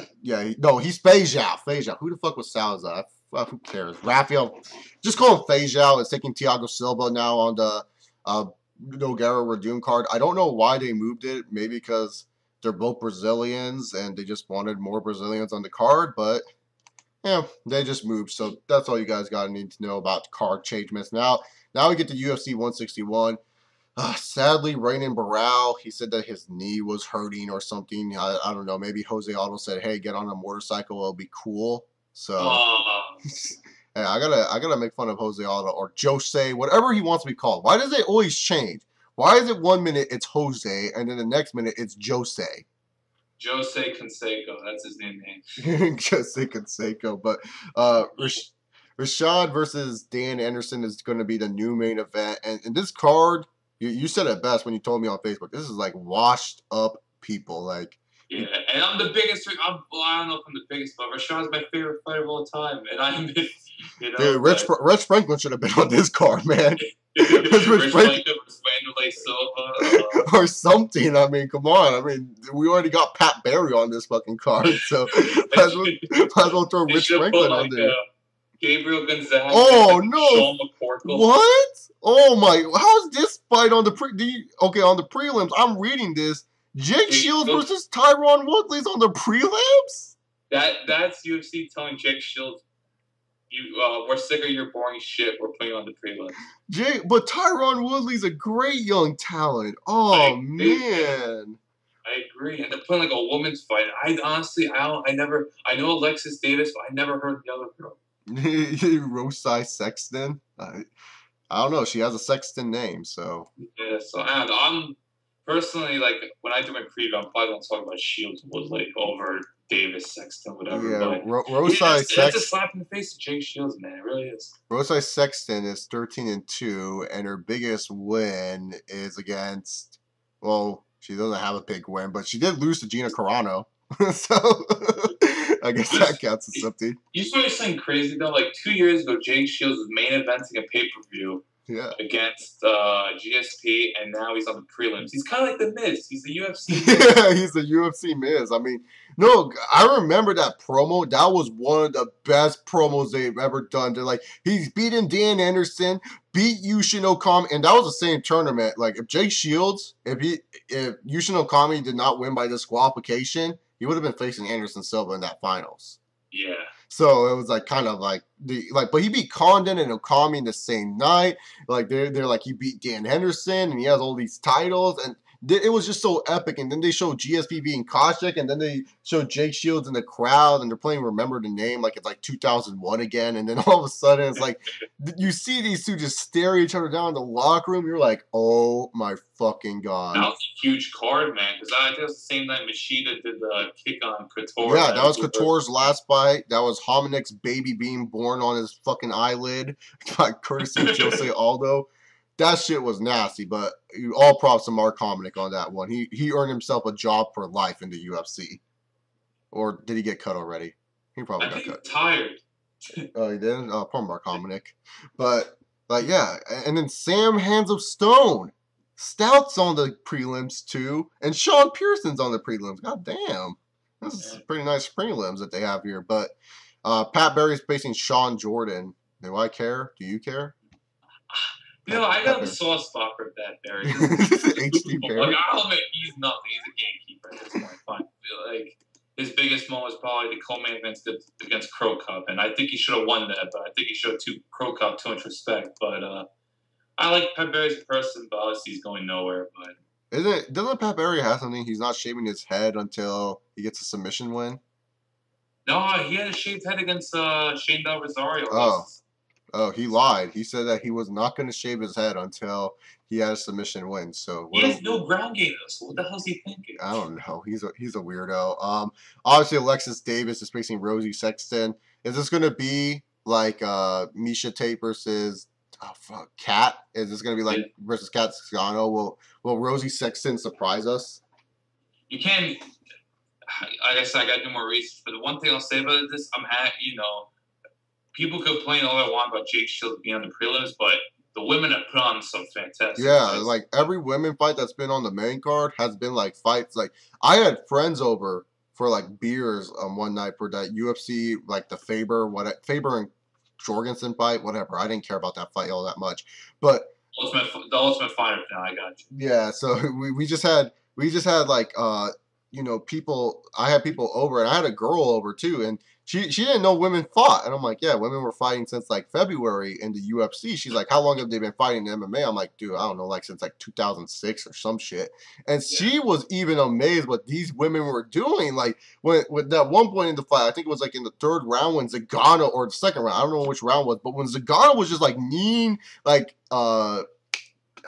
Misha like 5 fucking times in the face, and Misha was still going. She was like, God damn, these women are crazy. Like she was even getting into it. Like, so like these fights right here with these women are fucking entertaining. Yeah, man. Misha's got that Roy Nelson shit, man. I think that fight with her and Carmouche on that Fox Court in July is gonna be a lot of fun. Yeah, that's gonna be a good They're just fight. gonna go wail at each other. That's just gonna be a war right there. I can't wait for Kat Zingano versus Ronda Rousey. Yeah, I think it's gonna be like November, December, something like that. Just know, guys, if Ronda Rousey somehow loses, Dana will have a heart attack. Yeah, you know the vein. They can do it, Ronda. Like, huh? They gotta start like. It's obviously too early. You can't hate on them, but they gotta start building up some women. Challenge Ronda. No, because Ronda Rousey's all Dana White needs. I mean, once Tito Ortiz admitted it, nobody can say. Dana's admitted it. Yeah. Without Ronda, there's no division. Yeah, no. If Ronda Rousey would have lost to Liz Camouche the first fight, oh, you better damn believe Dana White's gonna have like some blood tumor coming out of his head. Like there's gonna be some blood dripping from his head. He's gonna be like, I'm fine. This press conference is over. Women's division has been done. And he would have left. He would have been pissed off. You're all going to Invicta. Yeah. You're gonna fight the man Cyborg. Yeah, no, Cyborg. Cyborg. Once Tito Ortiz gets a fight for her, that's gonna be good too. Yeah, I hope Cyborg eventually comes, man. That's like the big thing. I think her and Eddie Alvarez are probably like the people out there that people want to see. Eddie Alvarez has just always like Bellator is trying their best not to get Eddie Alvarez over to the UFC.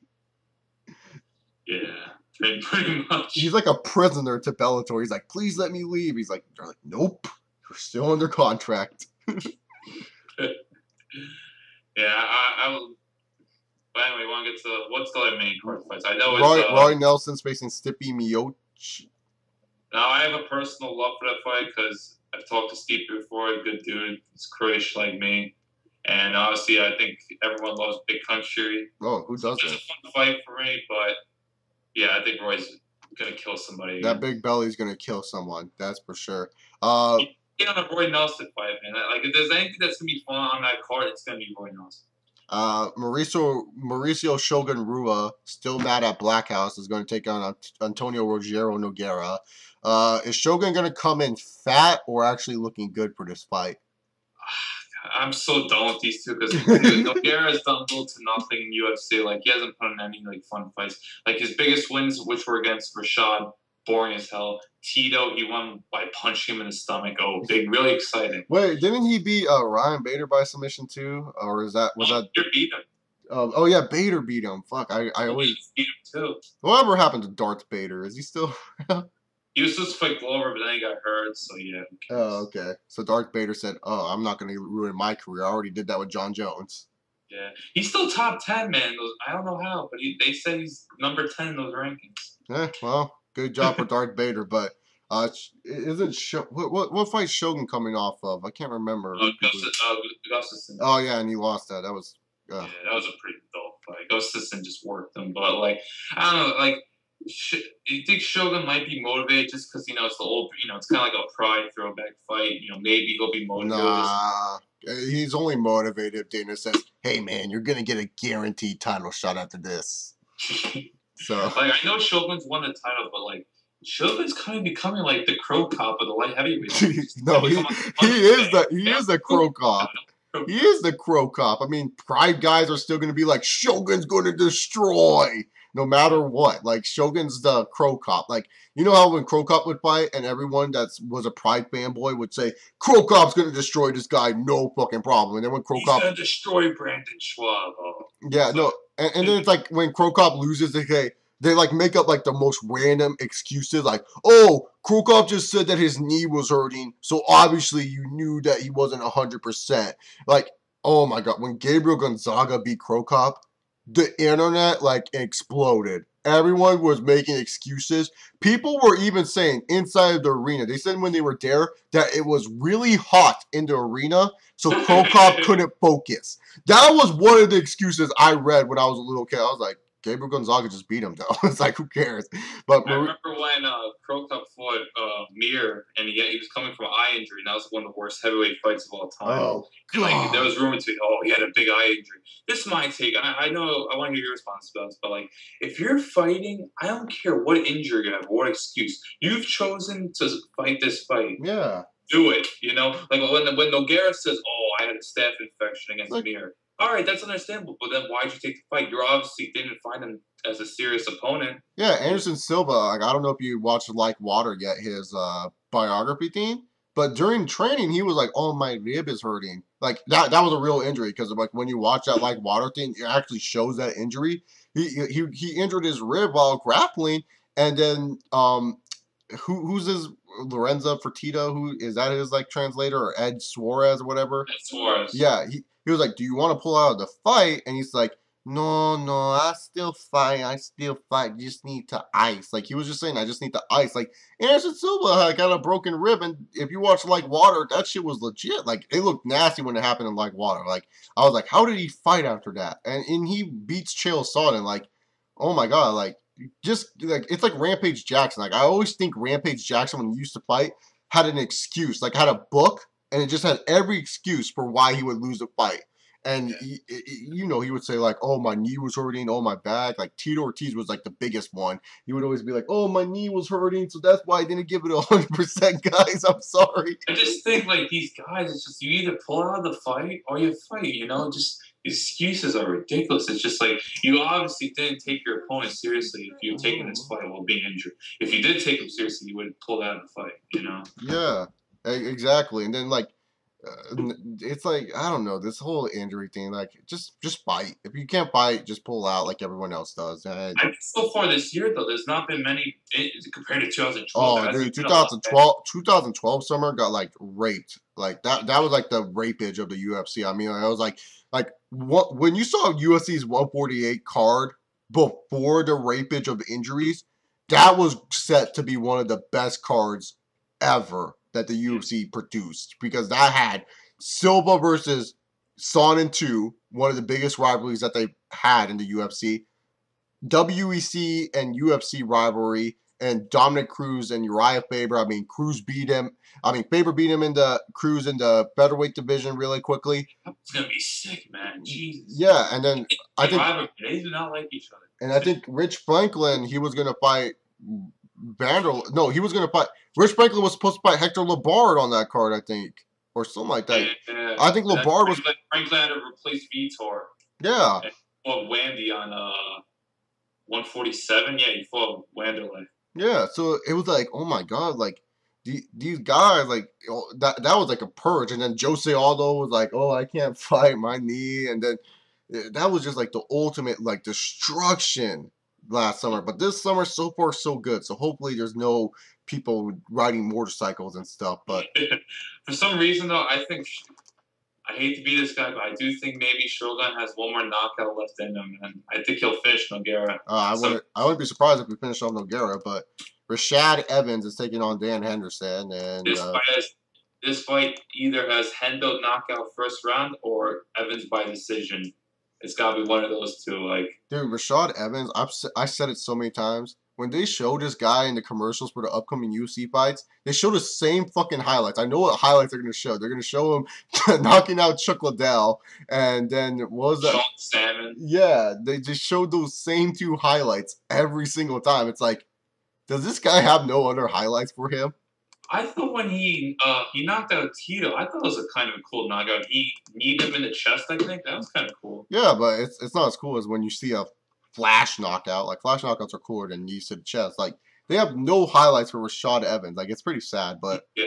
They should show, first of all, they should show this Forrest one. You know, that's when he won the damn title. And maybe remember that first round when it was the first punch, he just hit Rampage, and Rampage went flying. Yeah, that was a good punch, but then afterwards Rashad didn't finish it. Like, that's ultimately what hurt Rashad and Rampage feud. Like, that could have been like... The UFC could have... That was so intense, man. They could have milked that for like... Got to kill each other. They could have milked that for like 3 fights. Mm-hmm.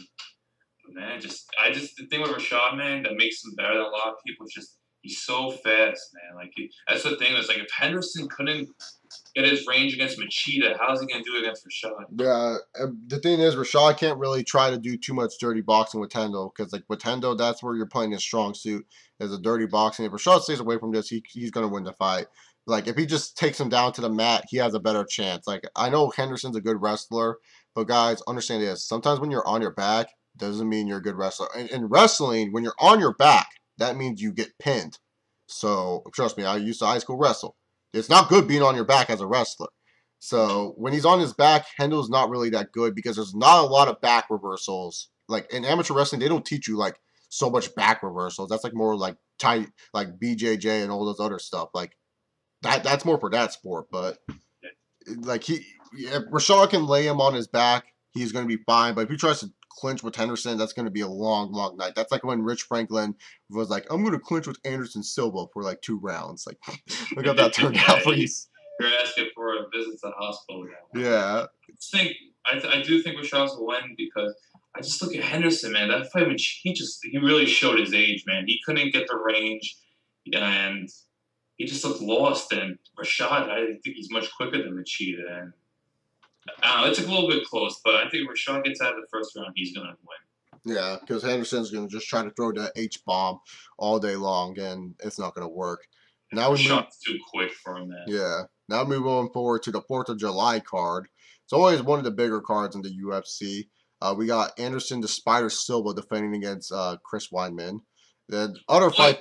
I don't think we should. I think we could save those predictions for the future. But if you want to, go over it a little. Oh, no, I just want to go over the two big fights, which are there's actually 3, but since this one, it's 3 to me. Yeah, there's actually 3, but we can save that fight for a little bit later. But we got the co-main event. Regretfully, the little troll is back. Frankie Edgar versus Charles Oliveira. And don't worry, guys. If Frankie Edgar somehow loses the fight, it wasn't his fault. It was the judge's fault all the way. Just remember that. Frankie Edgar does not lose. The judges screw Frankie Edgar. But he hasn't lost a fight, Alan. He hasn't. It's all been the judges.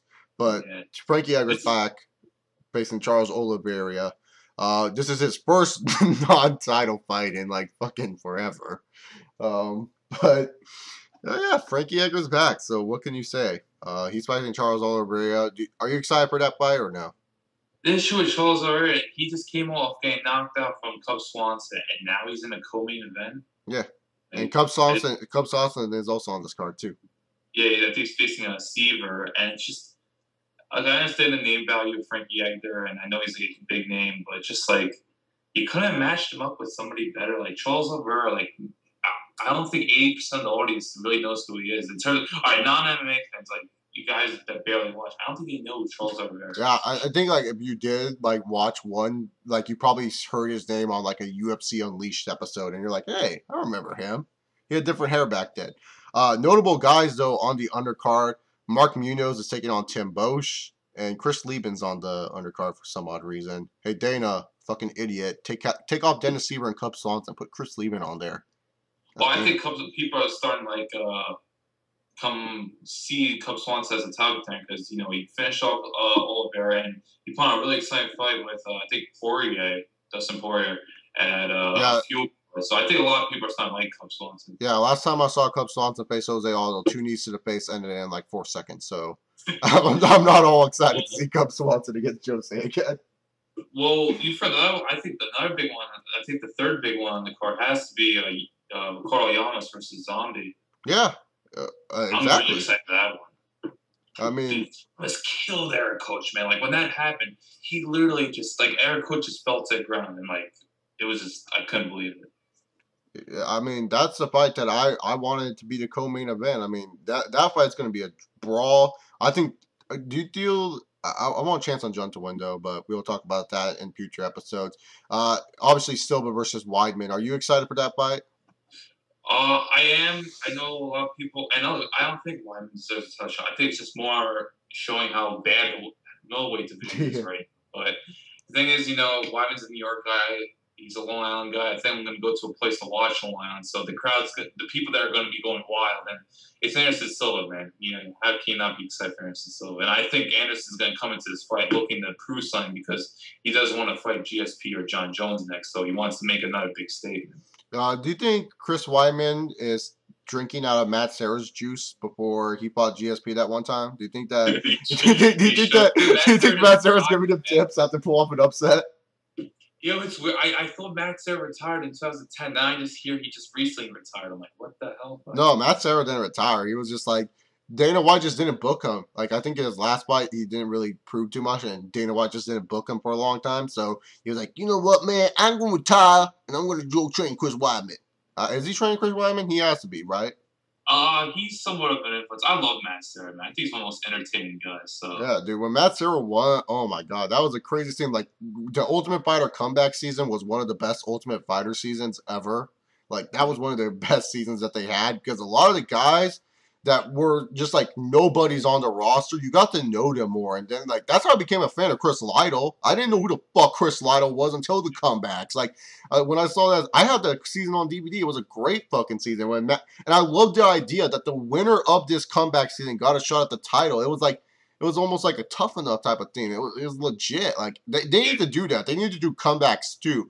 Because if you do that and you bring guys back and you make them have a shot, you get to know more of these fighters and maybe you can find a star in this. Like that's why I love comebacks. Like, and then when Matt Serra won, oh my god, I was so surprised. Like when he beat GSP, that was like one of the biggest upsets ever. Like, well, they say it's the biggest. Who UFC? No, well, people try. Like I know Rogan said it's the biggest. I find Randy Couture being Tim Sylvia the biggest. Like no one thought Couture had a chance, and I think that's like one of the most epics. Like all of a sudden, like you have Randy Couture come back with ACDC. I'm back in black. Down, and then he comes out, and then afterwards, the first move of that fight when Couture does the leg sweep to the right hand punch, and then later on. Joe Rogan loses his mic. The fans are screaming, Randy, Randy, Randy. Like, and Randy ends up winning. That was like a huge ass upset to me. I don't know. Like, Sarah GSP was a big upset, but we also forget that GSP wasn't the GSP that we know now.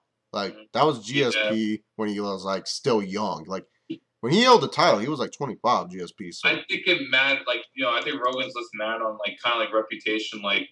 He didn't mention Sylvia and Couture because, Sylvia's kind of a bum now in a way. Oh, yeah. And he mentioned, like, I know he picked Gonzaga Crow Cop as one of the biggest. Oh, that's a huge upset. Like, especially the fact that Gonzaga knocked out Crow Cop with the head kick. That's the part.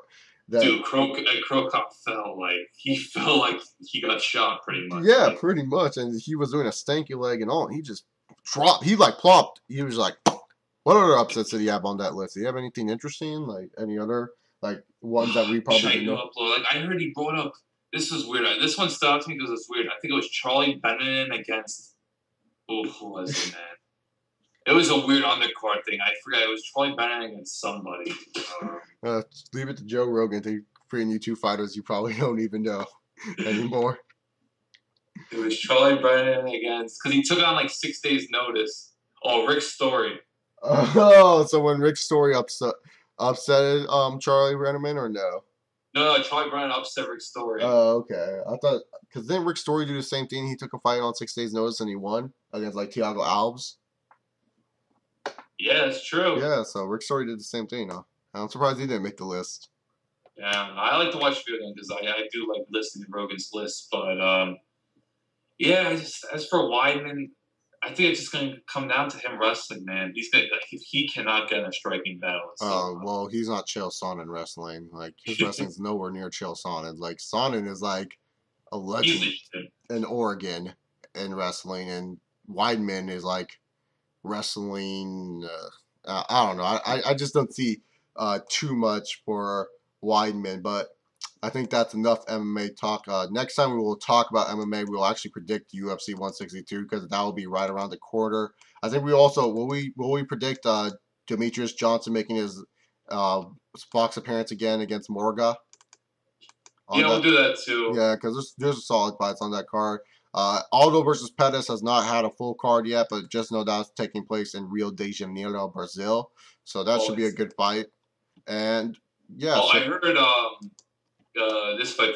I don't know how you feel about this fight, but I heard Koscheck versus Dan Myers also on that. Yeah, I saw that, but I didn't want to mention it because it's gonna make me puke. Because I thought Josh Koscheck was gonna get cut, and that's pretty boring. I mean, I'm a true believer that Damian Maia has a shot at upsetting GSP, but it's like I don't want to see him fight Josh Koscheck. Like Dana White's Dana White. You're like, I want the fighters to fight the best, and da da da da. Well, Josh Koscheck is on the decline of his career, and Damian Maia has arguably revived his career. So why isn't he fighting someone better? I like to see like Matt Brown face Josh Koscheck. Have a guy like Matt Brown. He's kind of a cool comeback story. Fight someone that's kind of on the decline, Koscheck. That would have been kind of cool, right? Yeah, no, I agree. That makes sense. Like not Damian Maia, who is really established.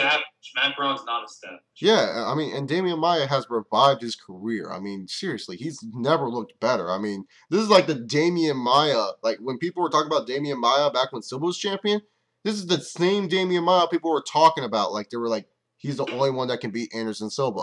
And now it's like people are saying he's now like once again under the radar. People are saying, hey, he has a chance of beating GSP. I mean, what is GSP going to do once he gets him to the ground?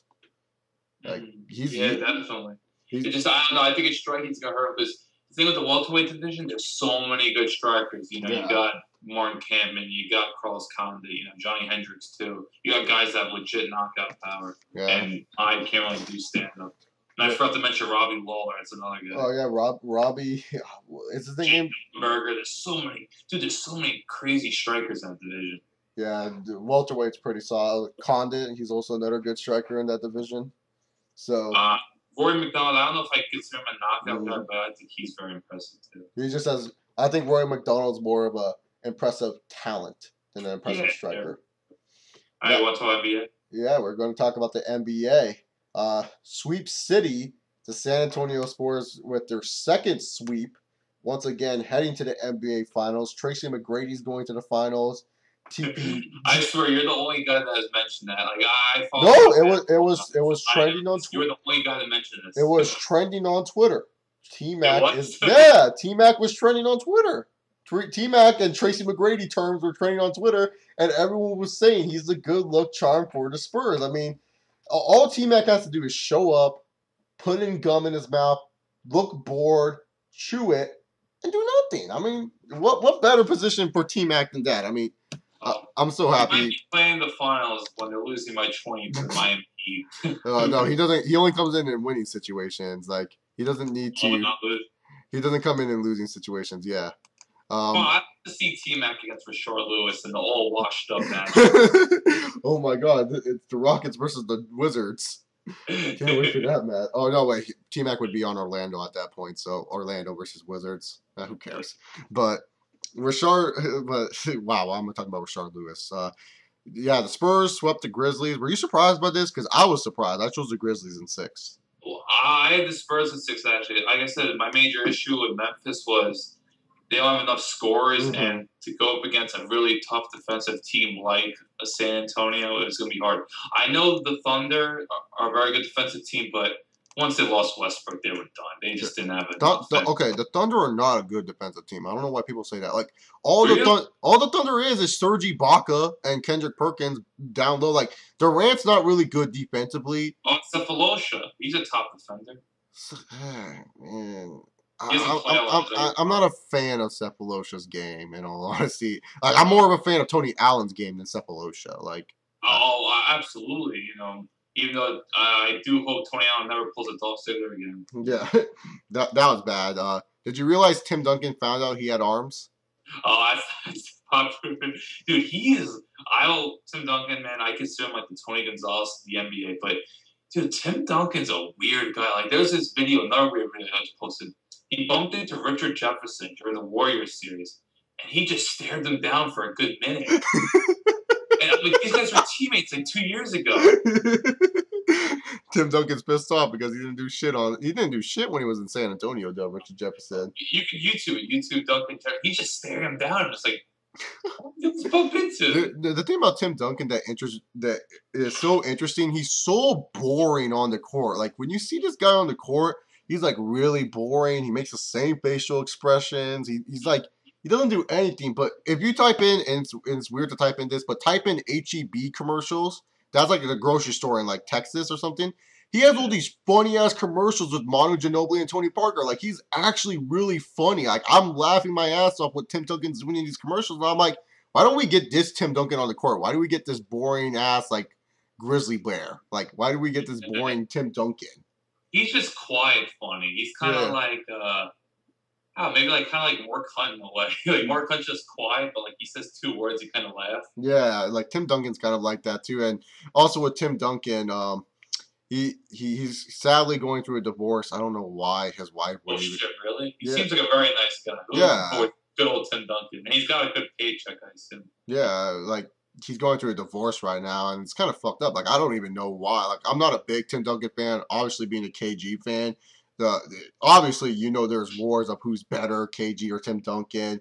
And I always like to say, well, Tim Duncan always gets to play with good players. KG didn't really play with shit until 2004, and then a lot of people say, well, David Robinson was washed up when Tim Duncan won the first title, and then I argued that bullshit statement.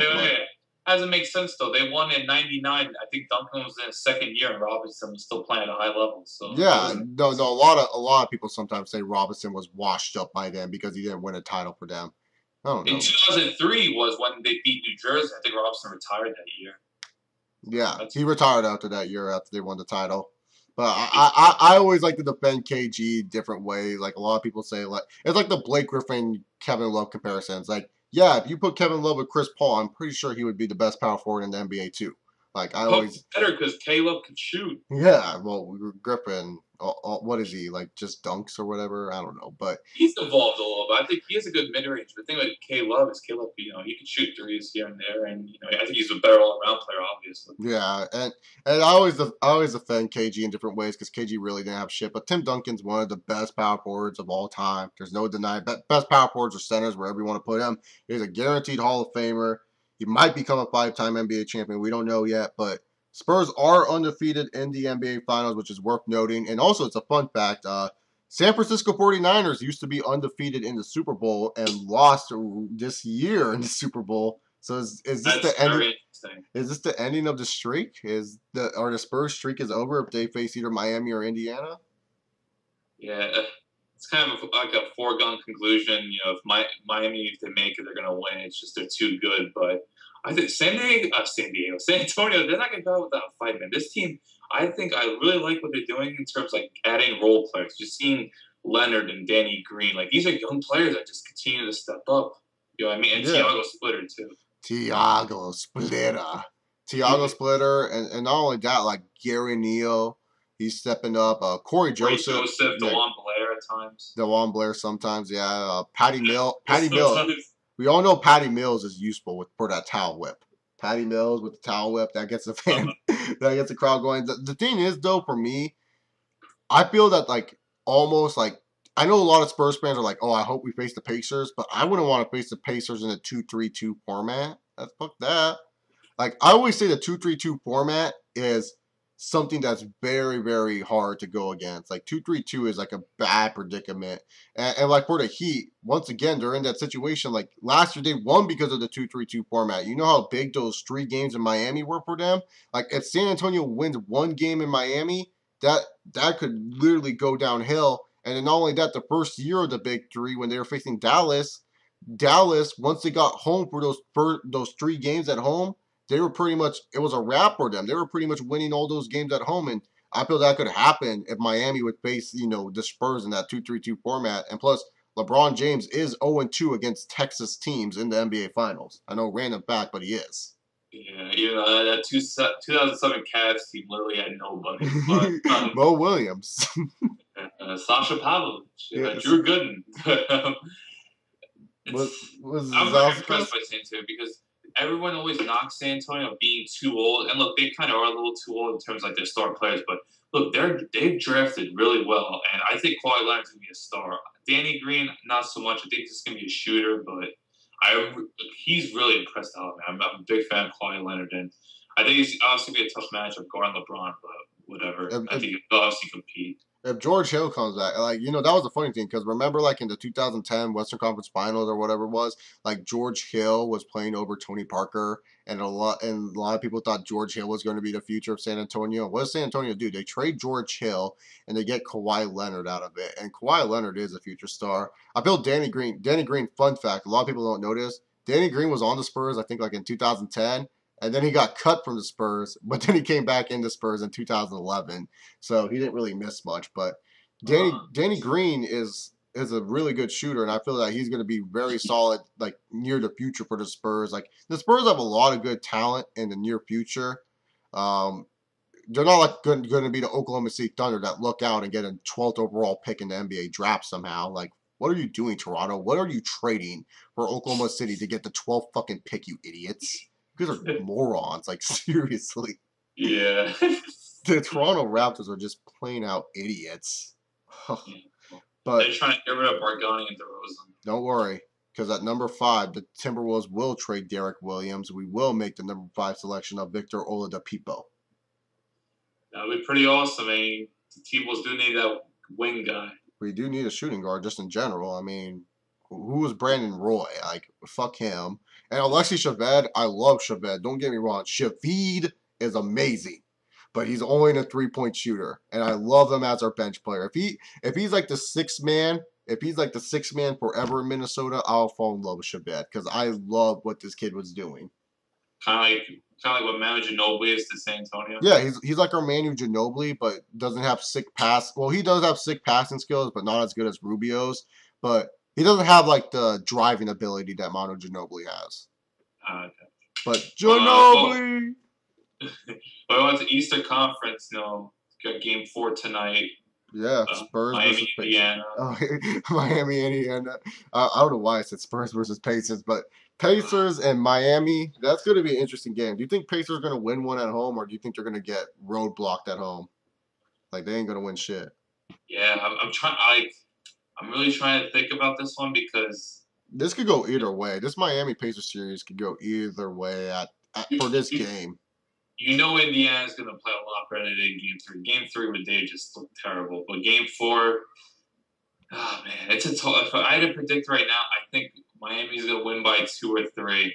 Yeah. And there's probably going to be some fishy fourth quarter calls. Oh, don't worry. LeBron James will just charge on someone and still get the foul, baby.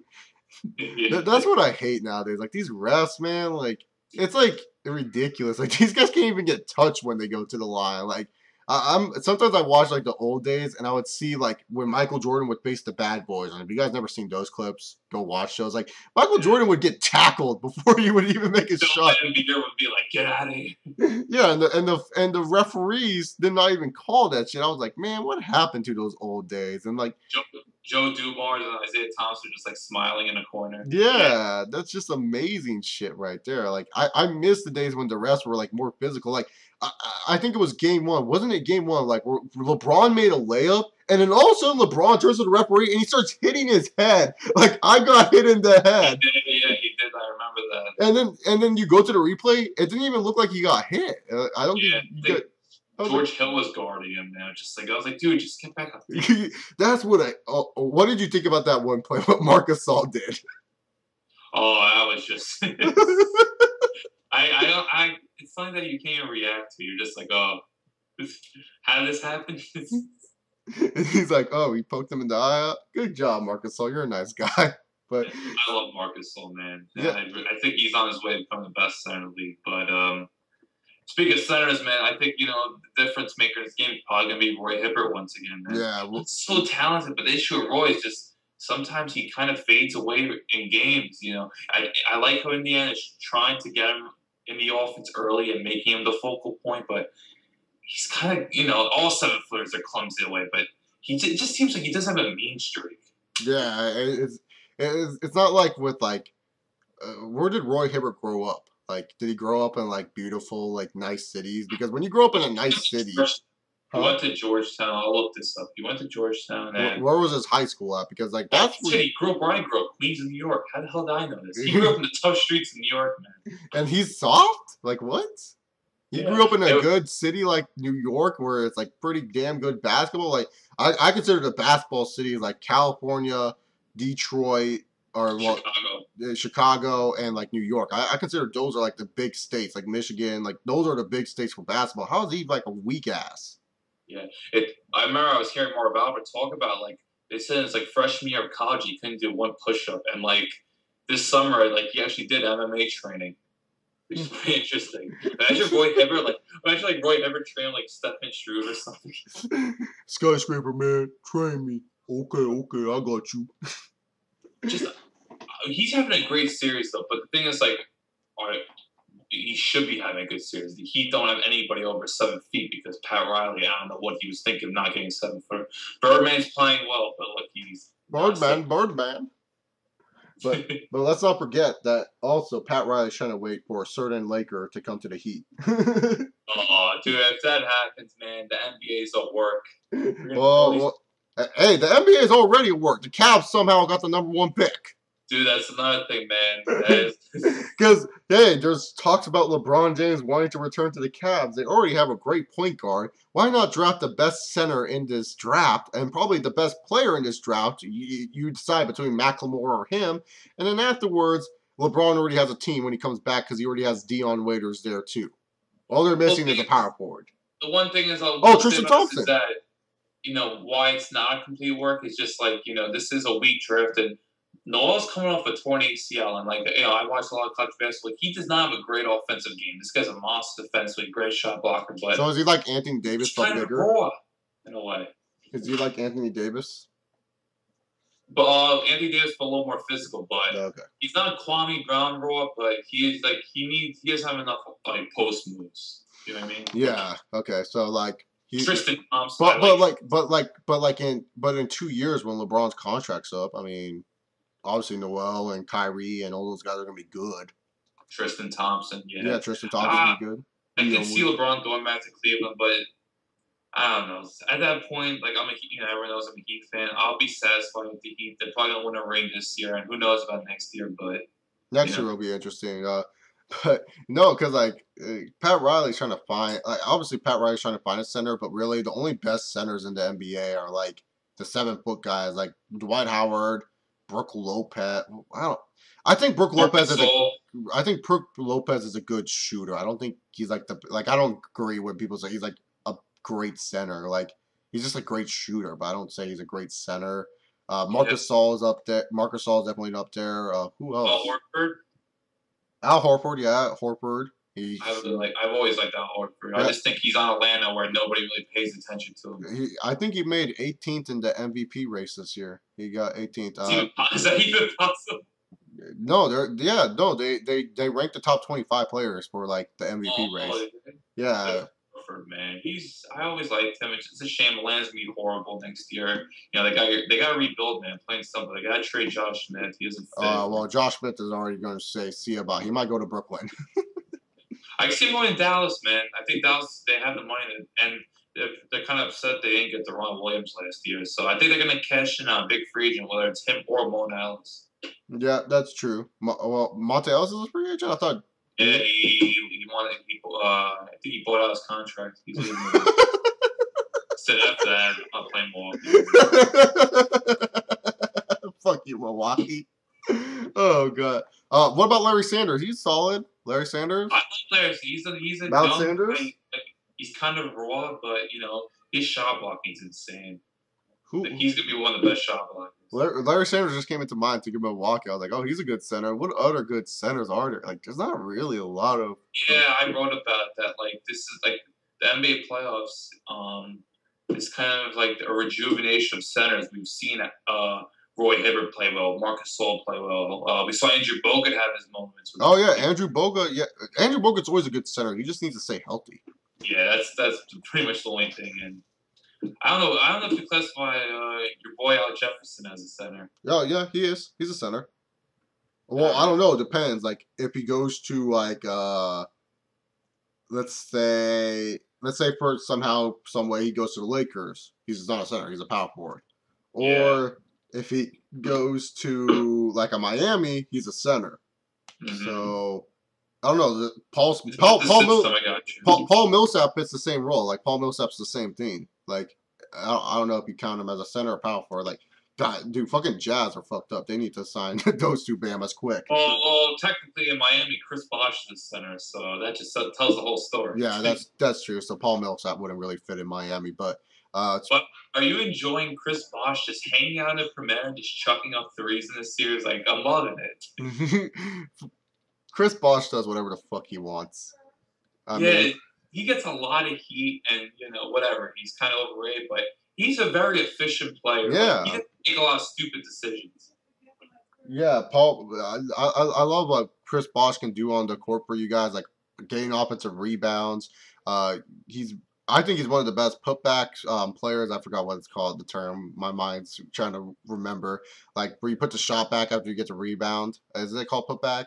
Putback, yeah. Yeah, he can put back the ball easily. I don't understand the 3-pointer sometimes. Like that was a thing. Like someone, like I think it was Charles Barkley. He was like, that's why Roy Hibbert was not on the court at the end of the game. Because they didn't want LeBron kicking out the Chris Bosh at the 3.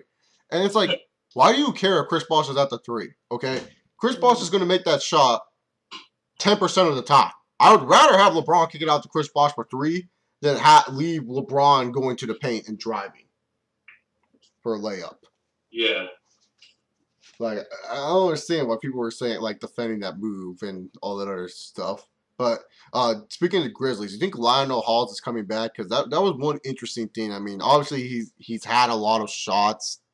I mean, he's very successful with Memphis. But do you think Memphis might say, hey, maybe we can try to get like a guru like Phil Jackson to come here or something like that? Because Phil Jackson, he's roaming around there with his 11 ancient rings.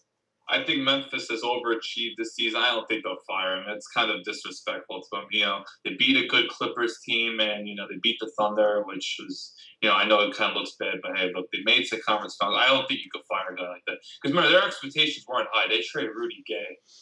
Yeah, and their number 1 scorer, who's now in Toronto, with Terrence Ross and DeMar DeRozan and Kyle Lowry. Half the Eastern Conference is a mess, Oh, yeah. The Wizards, I think, could actually turn good because they were doing because the Wizards were doing really good at the end of the season, but they just who else do they have on the team? Yeah, you got John Wall, you got Bradley Beal, you got Nene, you got Mecca Okafor. Like that's a nice, solid foundation. Like they'll push for an 8th seed next year. And then also you might get like either Otto Porter in this draft, or if you want to go something different, you might get Otto Porter, man. Dude, I rate Otto Porter as easily top 5. All right, so to wrap up this podcast, who's in the? I know it's next year's draft, but I think more people are excited for next year's NBA draft because of 2 players. Who's in the race for Andrew Wiggins and is it Bajori Parker? Is that his name?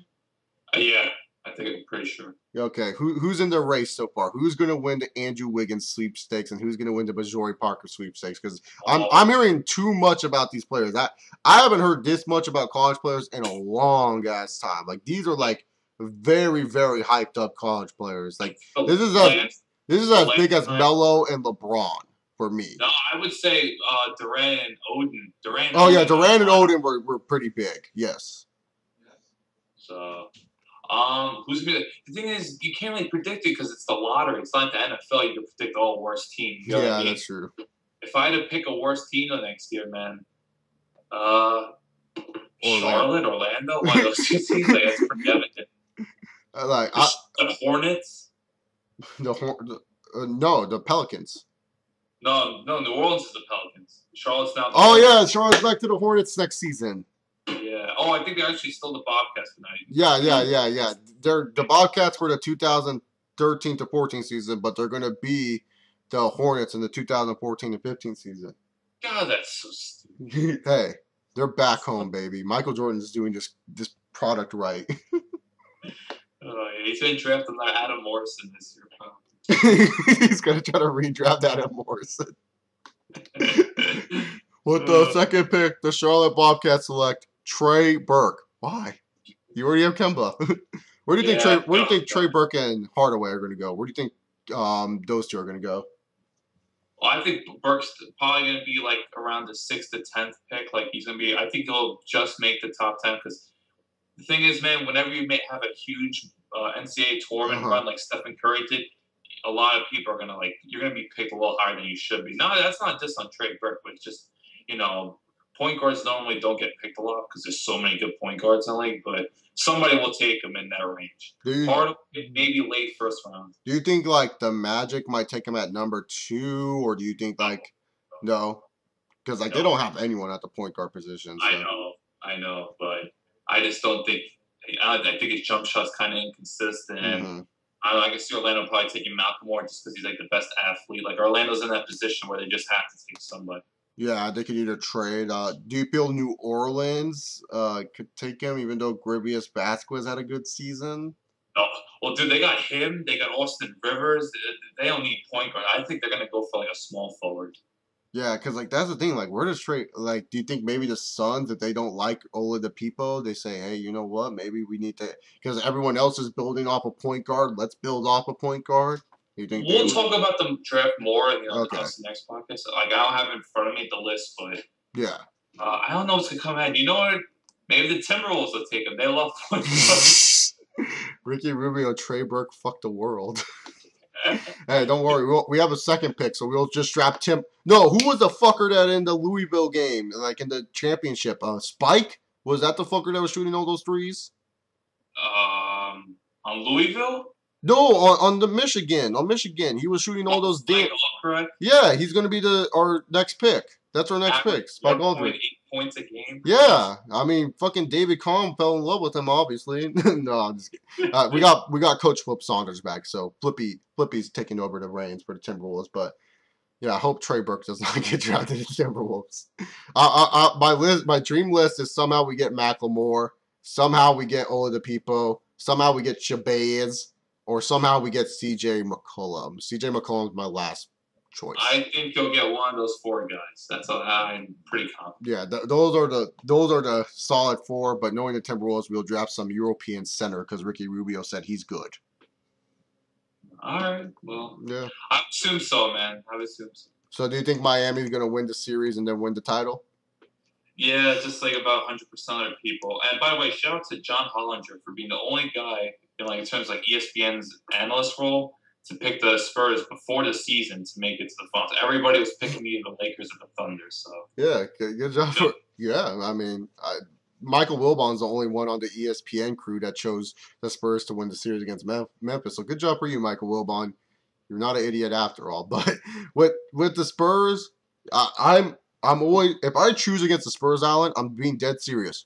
They're going to win. Because that's what happened this playoffs. I chose the Lakers to beat the Spurs because I thought that they would be able to outsize them, and they lost. I chose the Warriors against the Spurs because I always said, hey, the Spurs struggle against those young teams, and this young team of the Warriors could upset them. And I chose Memphis against the Spurs, and they managed to win the Spurs. So I have to choose the Spurs over the Heat because if I don't, T-Mac won't win a ring. Bottom line. I know Miami will probably win, but I'm going with my heart here, and I'm going with my boy T-Mac, and I'm going with Tony Parker, and Manu, and Tim Duncan, and Kawhi Leonard, and Patty Mills, and Greg Popovich. Well, I'm hoping the finals are still. I assume the finals are going to still be going on next time we do a podcast, which will be around like mid-June after what's 61. I'm hoping that it's not a 4-game sweep by Miami, which I don't think it will. Or a 4-game sweep by Tim Duncan and the Spurs. Dude, imagine that happened, man. There'd be an outrage. Well, anyway, we got to wrap this up. Yep. But there'll be an outrage. There's no sweep city in the finals. I hope for a good 7-game series. No 5-game series either. Anyways, guys, I hope you guys enjoyed the podcast of Chase and Allen Talks. If you guys liked me, you can subscribe by clicking the little icon down below. Check out Allen's Twitter. Allen's also writing for MMAsucker.com. Check out that website as well.